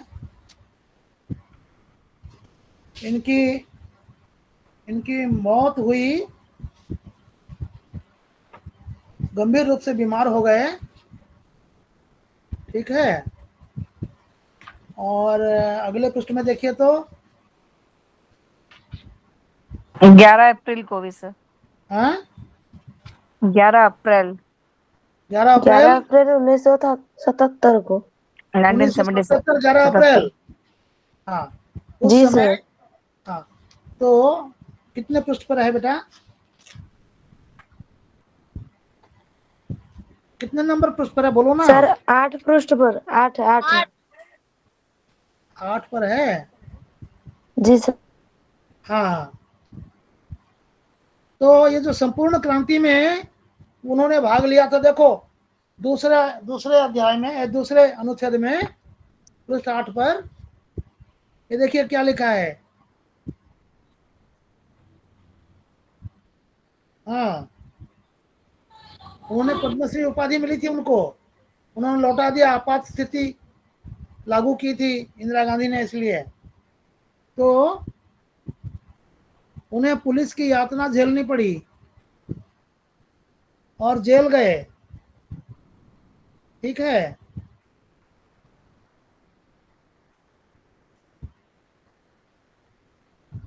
तो 23 मार्च 1988 को क्या लिखा है यहाँ पर, आपात स्थिति को के हटने में सफलता, ये तो गलत है। 1977 में ही आपात स्थिति हट गई थी, जब जनता दल इन लोगों ने बनाया, जयप्रकाश नारायण की क्रांति जो हुई उसमें सारे जो दल थे, राजनीतिक दल, उन्होंने आपस का मन मुटाव त्याग कर एक दल बनाया जिसका नाम था जनता दल। और चुनाव हुआ तो इंदिरा गांधी जो कांग्रेस थी उनकी 151 सीटें मिली थी उनको, मुझे पूरा याद है, उस समय का चित्र आंखों के सामने नाच जाता है क्योंकि भुगता हुआ है।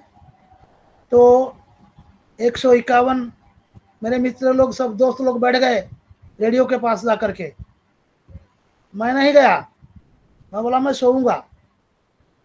बोले अरे तुम तो बड़े ये हो, तुम सुनोगे नहीं? तो मैं बोला क्या सुनूंगा, गाय भी हारेगी बछड़ा भी हारेगा और 150 से आगे नहीं जाएंगे, ये लिख लो। ऐसे करके मैं घर पर सो गया। तो जब गिनती हुई तो 1 2 3 4 करके जनता दल का खाता नहीं खुला, 151 तक लगातार कांग्रेस, उसके बाद कांग्रेस का खाता बंद हो गया, सारा का सारा जनता दल। गाय भी हारी बछड़ा भी हारा। गाय बछड़ा उस समय उनका चिन्ह था इंदिरा गांधी का। हाँ गाय खड़ी है, बछड़ा दूध पी रहा है, तो मैं कहता था गाय है इंदिरा गांधी और बछड़ा कौन है, संजय गांधी। ये राजीव गांधी उस समय पायलट की नौकरी करते थे, तो मेनका गांधी का जो पति, हाँ दोनों हारे। इन दोनों ने मिलकर बड़ा कोहराम मचा रखा था। तो ये तारीख जो है गलत है, इसको ध्यान मत दीजिए, मैं थोड़ा इसको रिसर्च करूंगा ये क्या लिखा है, ठीक है। लेकिन ये देखो, लेकिन वे स्वयं बहुत देर जीवित नहीं रह पाए, उनका रोग ने उनका शरीर जर्जर कर दिया। 11 अप्रैल 1977 को उनका देहांत हो गया। ठीक है। तो 1988 को क्या आपात स्थिति हटी? वो तो 1977 में ही जब आपात स्थिति हटी तभी तो चुनाव हुए। चुनाव नहीं हो सकते आपात स्थिति में, तो आपात स्थिति पहले हटी, फिर चुनाव हुए। चुनाव में संपूर्ण क्रांति जो है वह कामयाब हो गई, लेकिन इन लोगों में आपसी विरोधाभास इतना था कि वो फिर उभर कर आए और 2 साल में ही सरकार टूट गई। तो रेणु के बारे में कुछ उनकी रचनाओं के बारे में लिख लीजिए। इनका पंचलाइट बहुत मशहूर है। हाँ? पंचलाइट, क्या? इनकी रचना पंचलाइट काफी मशहूर है सर। हाँ, देखो इनके प्रमुख उपन्यास 2 ही हैं। 2 उपन्यास काफी मशहूर हुए, जिसमें महिला अंचल 1954 लिख लीजिए, और दूसरा महत्वपूर्ण उपन्यास है परती परिकथा। परती, परत परत दर परत, समझते हैं ना? परत, पराठे, लच्छा पराठा में परतें होती हैं, वही परती। हाँ, वही परती, ठीक है। तो परती परिकथा 1957, ठीक है। फिर है एक है जुलूस, उसका प्रकाशन वर्ष मैं नहीं लिख पाया हूं। फिर एक है दीर्घ तपा। दीर्घ मतलब लंबा, तपा मतलब तप। तप मतलब तप, समझते हैं ना? तपस्या, तप, तपा जी। दीर्घ तपा 1964, 1964। मेरी आवाज ठीक से पहुंच रही है? जी सर। मैं थोड़ा धीरे बोल सर सकता हूं? परती परिकथा, सर परती परिकथा कब जो ये हुई थी? 1957। 1957। हाँ। फिर एक जुलूस है, उसका थोड़ा देखना पड़ेगा, ढूंढना पड़ेगा थोड़ा सा, मैं इतना समय नहीं दे पाया। दीर्घ तपा 1964, 1964। कितने चौराहे, कितने चौराहे 1966। मैं थोड़ा धीरे बोलने से चलेगा क्या? जी सर। मैं सोचता हूँ कि आपको सुनाई नहीं देगा, इसलिए मैं थोड़ा चिल्लाकर बोलता हूँ। तो कलंक मुक्ति, कलंक मुक्ति 1972, ठीक से सुनाई दिया अभी? जी सर, जी सर। जी कलंक मुक्ति ये 1972। सब उपन्यास है। हाँ, सारे उपन्यास हैं। मैं फिर बोलूंगा ना, जो दूसरी बातें आएंगी तो बताऊंगा। सर कलंक सर, मुक्ति कलंक मुक्ति कब हुआ था? कलंक कलंक मुक्ति 1972। फिर पलटू बाबू, All is well and property would be Paltu confiscated. Babu. The Maharaja vote. अच्छा, इसको मैं स्क्रीनशॉट डाल के भेज दूंगा क्या आपको? Yes sir. जी सर, जी सर, ग्रुप में डाल दूंगा, ग्रुप में भेज दीजिए सर। ठीक है। जी सर। तो फिर इसको मैं अभी क्यों और बताऊं, उपन्यास पर थोड़ी सी चर्चा कर लेते हैं। जी सर।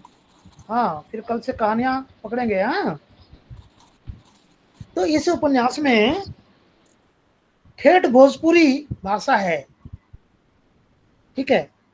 जो पूर्णिया जिले की जो भाषा है, वह भाषा ठेठ, वही भाषा इसमें दी हुई है जो आम हिंदी के पाठक की समझ में नहीं आएगा।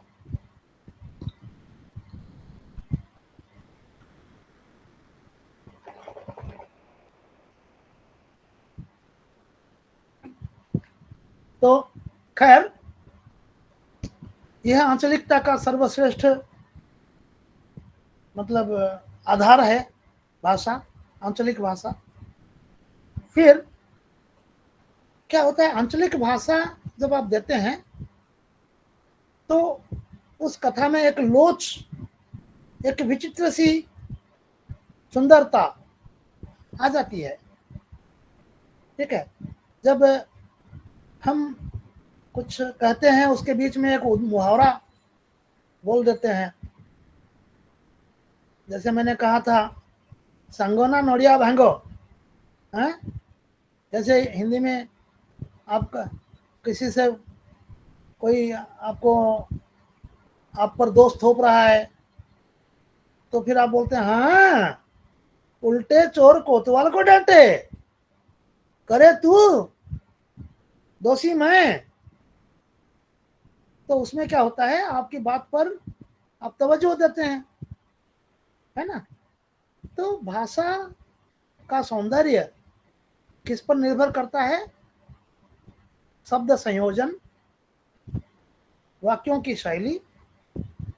ठीक है, सिर्फ अभिधा शक्ति का प्रयोग करेंगे वाक्यों में तो वो प्रभावशाली नहीं होगा। आपको उसमें लक्षणा व्यंजना का समावेश भी करना चाहिए। ठीक है, तो मुहावरेदार भाषा, स्थानीय भाषा, स्थानीय मुहावरों का प्रयोग, यह सब ये जो पहला अंचल में है। फिर इसमें विशेषताएं क्या है इस उपन्यास में? ये जो जिला है, कौन सा जिला है ये बताया था अभी मैं, पूर्णिया बिहार का जो पूर्णिया जिला है वह पिछड़ेपन के लिए मशहूर है। जातिवाद, छुआछूत, भूत प्रेत, वो झाड़ फूंक, हाँ, इत्यादि इत्यादि, मतलब हर तरह के अंधविश्वासों से भरा हुआ है। लोग सीधे हैं, सरल हैं, लेकिन वो अभी मैं देख रहा था कहीं पर, वह जो डॉक्टर इसमें है, जो नायक है उपन्यास का, वह अपनी एक सहेली है, उससे कोई शारीरिक संपर्क नहीं है, लेकिन देखो पृष्ठ संख्या 15 में 1, 2, 3 चौथा अनुच्छेद, ठीक है।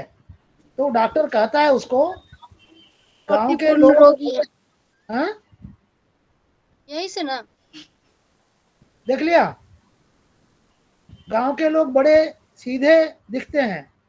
सीधे का अर्थ यदि अनपढ़, अज्ञानी और अंधविश्वासी हो तो वास्तव में वे सीधे हैं। मतलब जो सीधा है बोलते हैं हम लोग, इसका क्या मतलब है?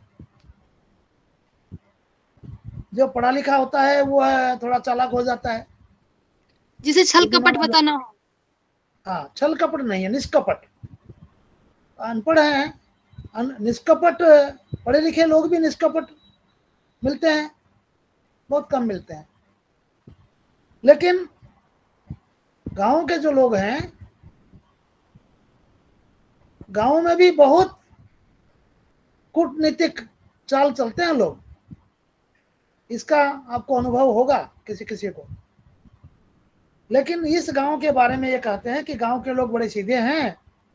सीधे का अर्थ यदि अनपढ़, अज्ञानी और अंधविश्वासी हो तो वास्तव में वे सीधे हैं।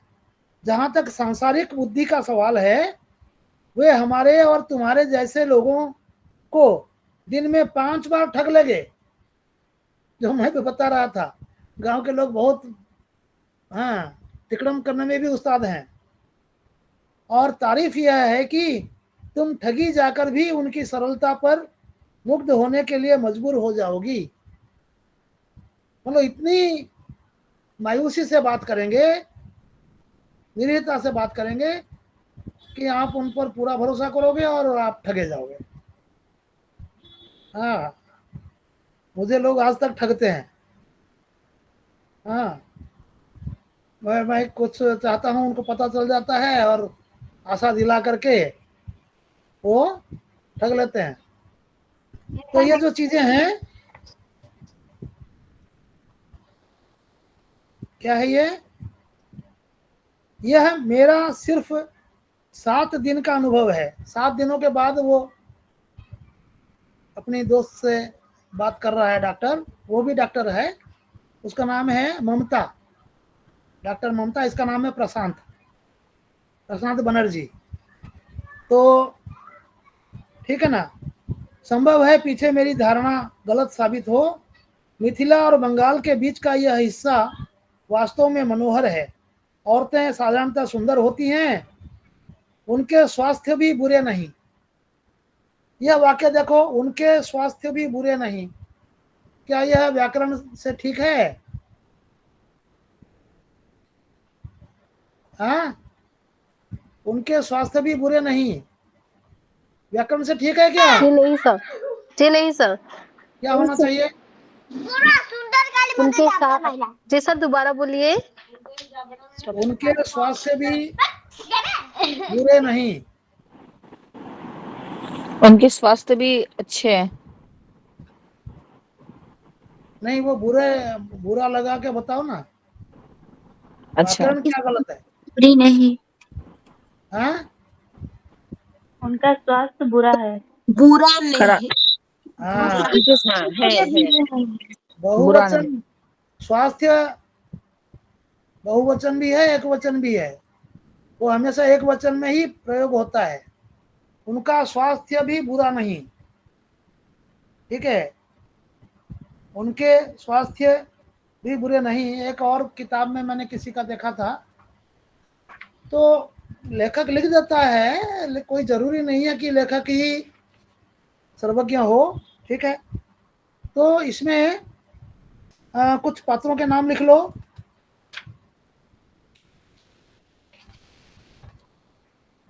महिला आंचल, हाँ, एक युवा डॉक्टर प्रशांत बनर्जी है जो नायक है इस उपन्यास का। अपनी शिक्षा पूरी करने के बाद पिछड़े गांवों को अपने कार्य क्षेत्र के रूप में चुनता है, ठीक है। ये जो प्रशांत डॉक्टर है, यह एक लावारिस बच्चा है, ठीक है, लावारिस बच्चा है जिसको पाकर किसी ने, हाँ, ये देखो पृष्ठ 15 पर तीसरा अनुच्छेद शुरू में डॉक्टर जो प्रशांत, वहाँ प्रशांत नहीं लिखा है, वास्तव में अनाथ बालक है जिसे डॉक्टर अनिल कुमार बनर्जी की पत्नी स्नेहमयी ने पाल पोसकर बड़ा किया। कोशी नदी से वह उपाध्याय परिवार को मिला था, एक उपाध्याय परिवार था, उसको लावारिस बच्चा मिला था नदी के पास, तो उसने उसको उठाया और उसने ये जो डॉक्टरनी है स्नेहमयी, वह स्नेहमयी को बच्चा नहीं था, जिसने उसे परित्यक्ता, अच्छा, परित्यक्ता स्नेहमयी, मतलब ये जो डॉक्टर अनिल कुमार बनर्जी ने शायद परित्याग कर दिया था अपनी पत्नी को स्नेहमयी को, इसका मतलब स्नेहमयी अकेली रह रही थी, तो उसको बच्चा उसने लेकर के दे दिया उपाध्याय ने, उसने पाला। तो वह उसने उसको पाल पोसकर डॉक्टर भी बनाया।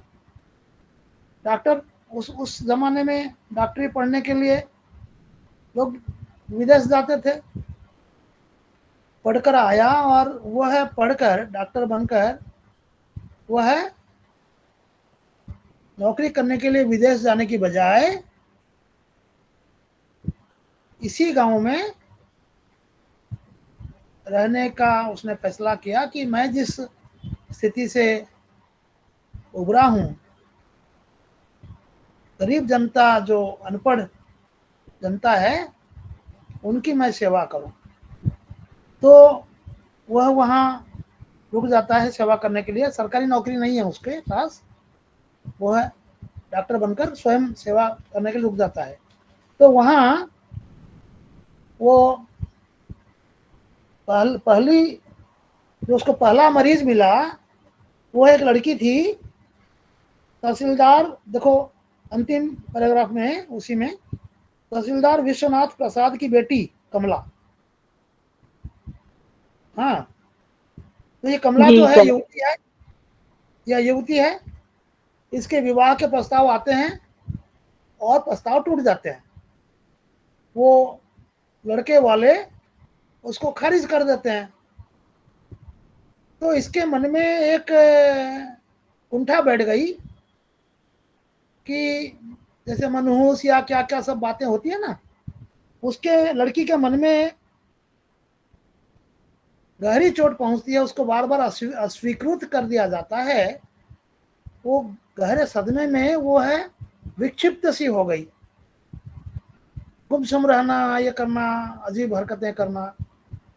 तो उसको तहसीलदार डॉक्टर को बुलाता है इलाज करने के लिए। तो यह प्रशांत बनर्जी उसका इलाज करता है गीत संगीत के माध्यम से। इसी में लिखा है कि अकेली लाडली बेटी थी वो तहसीलदार की। डॉक्टर ने इसका इलाज रेडियो के गीत से शुरू करता है और कमला खिलखिलाकर हंसने लगती है। वह गुमसुम लड़की धीरे धीरे सामान्य होने लगती है। तो इस गांव में मैं थोड़ा इधर उधर से बता रहा हूँ, ये किताब से मैंने बताई बात और कुछ मैंने जो संग्रह किया है, ठीक है। एक पत्रों के नाम लिखो। बालदेव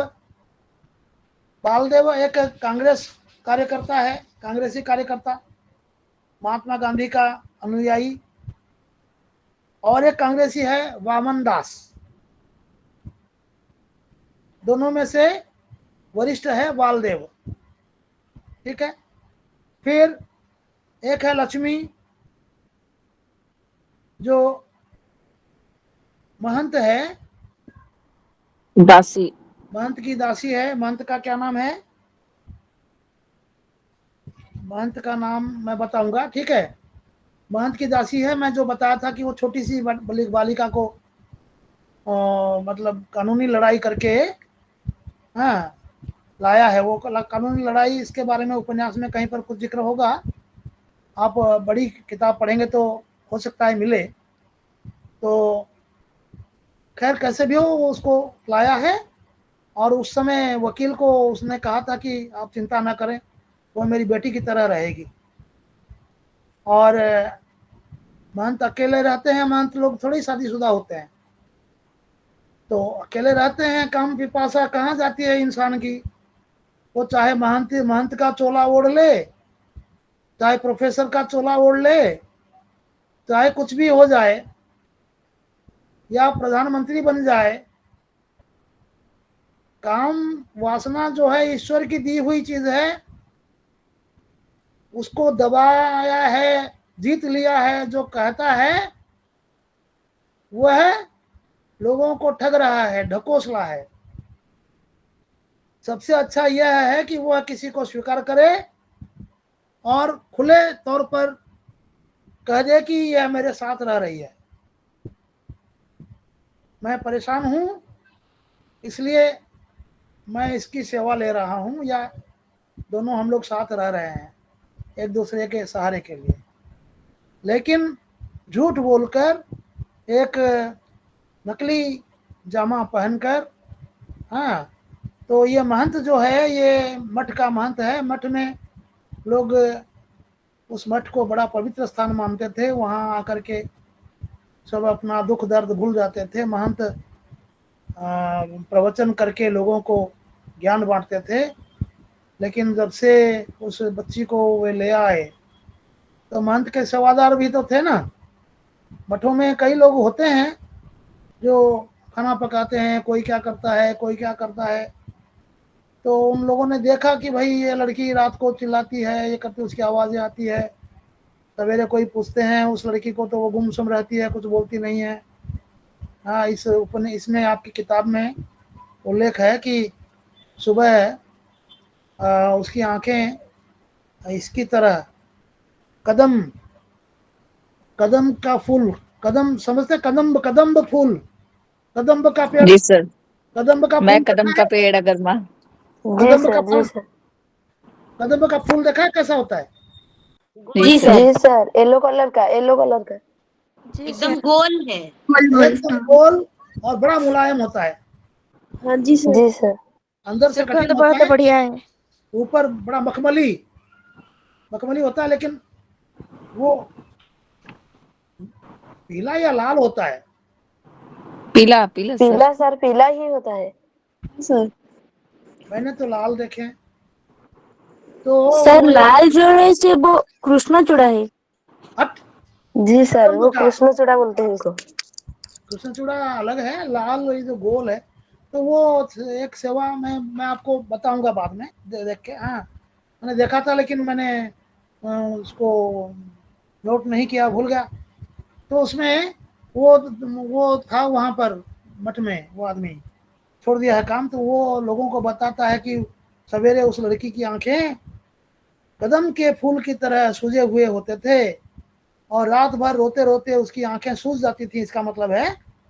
हाँ, और छोटी बच्ची है तो कष्ट होगा ही। तो ये महंत जो है वो ये है, वो है, इत्यादि इत्यादि। ठीक है, तो ये सब सारी चीज़ें उसमें आता है। फिर आप लिखिए, एक कालीचरण है, यह समाजवादी है। मतलब गांव में जो राजनीतिक चहल पहल शुरू होती है आज़ादी के बाद, तो अलग अलग पार्टियां बनती हैं। तो पहले तो कांग्रेस ही थी एक पार्टी, फिर धीरे धीरे समाजवादी पार्टी बनी, तो समाजवादी आने लगे। समाजवादी पार्टी नहीं, उस समय राम मनोहर लोहिया समाजवादी थे। तो जो गरीबों की बात करते थे। गरीबी मतलब मार्क्सवाद में संस्कृति को अगर जोड़ देंगे, जो वामपंथ है ना, मार्क्सवाद, वो है कॉमन है समाजवाद में और मार्क्सवाद में। लेकिन मार्क्सवाद में सशस्त्र संग्राम की बात है, समाजवाद में गांधीवाद है। ठीक है, अहिंसा है। फिर समाजवाद में संस्कृति की सुरक्षा है, लेकिन वामपंथ में संस्कृति को नकारा जाता है। सिर्फ आर्थिक विश्लेषण होता है। ये सब आपको याद होना, समझ में आना चाहिए। ठीक है, समाजवाद का अर्थ क्या है। लेकिन बाकी आजकल जो समाजवादी हैं, ये सब डकैत हैं। समाजवाद के नाम से उल्टा क्या, बड़ा ही उल्टा काम करते हैं। उल्टेपन के चरम सीमा पर है ये। तो उसके बाद वामन दास जो है, बताया हूं मैं। फिर इस गांव में राष्ट्रीय स्वयंसेवक संघ की सांस्कृतिक गतिविधियां भी देखने को मिलती हैं। राष्ट्रीय स्वयंसेवक संघ संस्कृत भारतीय संस्कृति की सुरक्षा और राष्ट्र भक्ति का प्रचार करता रहा है आज़ादी से पहले। हाँ, बहुत पहले से। तो राष्ट्रीय स्वयंसेवक संघ ने कभी अपना मार्ग नहीं छोड़ा।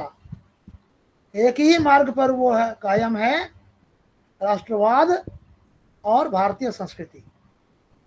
उसको कोई हिंदूवादी कह दे, कोई कुछ भी कह दे, कोई सांप्रदायिक कह दे, कुछ भी कोई कहे, यदि अपनी संस्कृति की बात करना सांप्रदायिक है, तो आप जब दूसरी संस्कृति को बढ़ावा दे रहे हैं, वह सांप्रदायिक नहीं है। तो ये जो आज़ादी के इतने सालों में जो नीति अपनाई गई भारत में, वह है भारतीय संस्कृति को दबाने की नीतियां चल रही थी, जिसके कारण भारत की संस्कृति भारत संस्कृति की जो अपनी पहचान है, जब तक उस पहचान को आप वरीयता नहीं दोगे, तब आप भारतीय अपने आप को कैसे कह सकते हैं। तो भारतीय संस्कृति इनका अभिमुख्य है। तो आज़ादी के बाद सभी, जबकि ये राष्ट्रीय स्वयंसेवक संघ जो है, ये कोई राजनीतिक दल नहीं है, एक सांस्कृतिक संगठन है। राष्ट्र की बात करना राजनीति नहीं है। राष्ट्र को इन लोगों ने कहा कि राष्ट्र की बात करना राजनीति है। राष्ट्र जो है, संस्कृति किस पर निर्भर करती है? राष्ट्र पर। राष्ट्र निर्भर करता है संस्कृति पर। जब आपकी एक राष्ट्र की संस्कृति टूटी, तब उस राष्ट्र का विभाजन होगा। यह इतिहास है। भारत की जो संस्कृति थी, वह संपूर्ण यूरोप, आप देखो अभी भी उधर मंदिर सब निकल रहे हैं, सब मिल रहे हैं। वहां भी जागृति आ रही है कि भारत में ये जो संस्कृति, बाइबल में मंदिरों का जिक्र है। ईसा मसीह अपनी माँ के साथ मंदिर में जाते थे, वहां प्रतिमा थी, बलि दी जाती थी, पशु पक्षियों का खरीद फरोख्त होता था बलि के लिए मंदिर के अहाते में। तो ईसा मसीह ने देखा, वो बहुत नाराज हो गए और उन्होंने अपना कपड़ा फाड़कर एक चाबुक बनाया और उन्होंने सारे पिंजरे खोल दिए, पक्षियों को उड़ा दिया, पशुओं की रस्सियां खोल दी, व्यापारियों के कुर्सी मेज उलट पुलट कर दिए। कहा, don't turn my father's house into A market. मेरे पिता के घर को बाजार मत बनाओ। बाइबल में वर्णन है। इसका पिता का घर मतलब वो मंदिर का परिसर नहीं, पिता का घर यह सारा संसार है। ये जितने प्राणी हैं वो उसकी संतानें हैं, उनको तुम खरीद फरोख्त कैसे कर रहे हो? तो ये जो चीजें हैं, भारतीय संस्कृति बहुत परिव्याप्त थी, लेकिन जैसे जैसे दूसरी संस्कृति पनपी, उसका प्रचार बंदूक की नोक पर होने लगा, तो धीरे धीरे भारतीय संस्कृति पददलित होती गई, क्योंकि भारतीय संस्कृति में अहिंसा परमो धर्मः सिखाया जाता है और उन मजहबों में हिंसा करने के लिए सीधे सीधे आदेश दिया गया है। तो अपने अहिंसा धर्म के कारण ही भारतीय संस्कृति धीरे धीरे दलित होती आप देख लीजिए, ये अजबेकिस्तान, तुर्किस्तान, आजकल टर्की जिसको बोलते हैं, मेरे बचपन में नक्शे में लिखा रहता था तुर्किस्तान। तुर्किस्तान मतलब तुरंगी स्थान, तुरंग मतलब घोड़ा। जो घोड़े, वहाँ के जो घोड़े हैं बहुत अच्छे नस्ल के होते हैं, वहाँ से घोड़ों की सप्लाई होती है चारों तरफ। सौदागर घोड़े लेके पूरी दुनिया में बेचते थे। तुरंगी स्थान को तुर्गी स्थान, तुरंगों का स्थान हो गया। बलूचिस्तान, हाँ, उज्बेकिस्तान। यह स्थान शब्द तो संस्कृत का है। स्थान शब्द अरबी है क्या? अगर संस्कृत का स्थान शब्द है तो उन देशों के नाम में स्थान कैसे जुड़ा?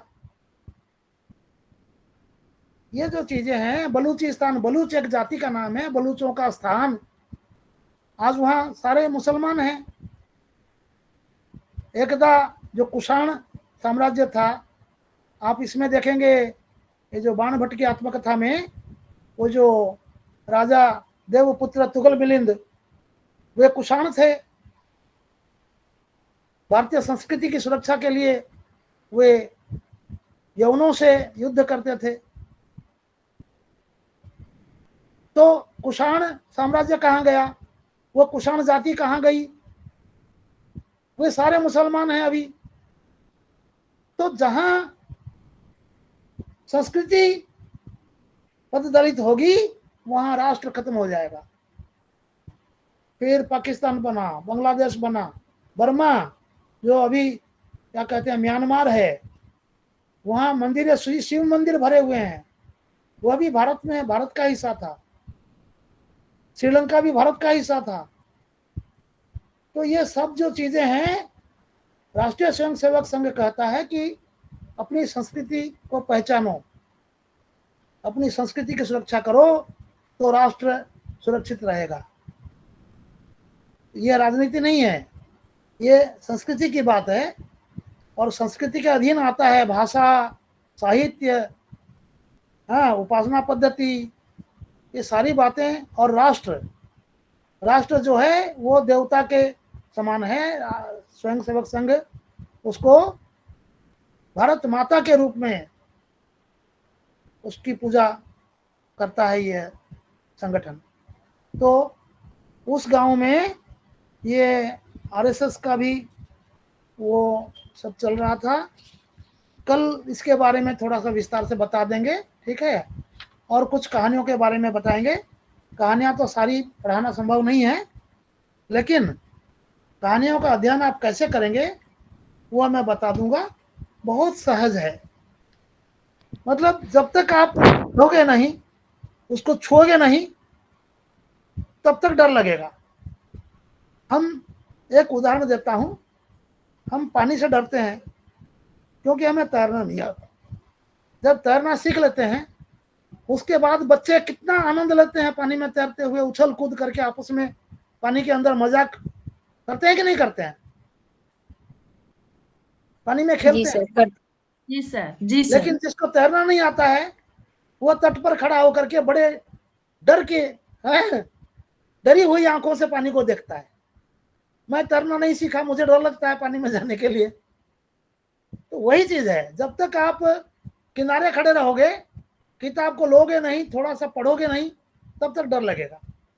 मैं आपको तरीका बताता हूँ, आप लोग पढ़ते जाइए और आनंद उठाते जाइए, नोट्स बनाते जाइए। परीक्षा में सफलता हासिल करना बाएं हाथ का खेल हो जाएगा।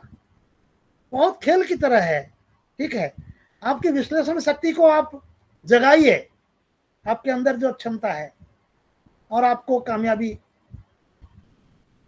मिलकर ही रहेगी। ठीक है, आज की कक्षा समाप्त करते हैं।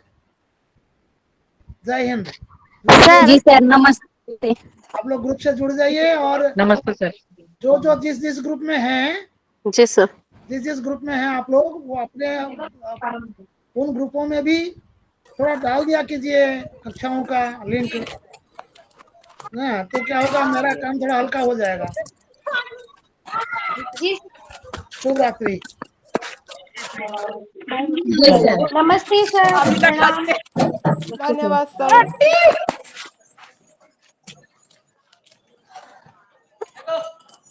कित मना करते तो बोल रहे हम घर जाएंगे।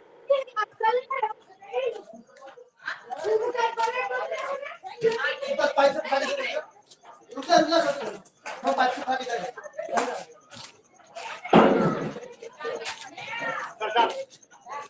जा।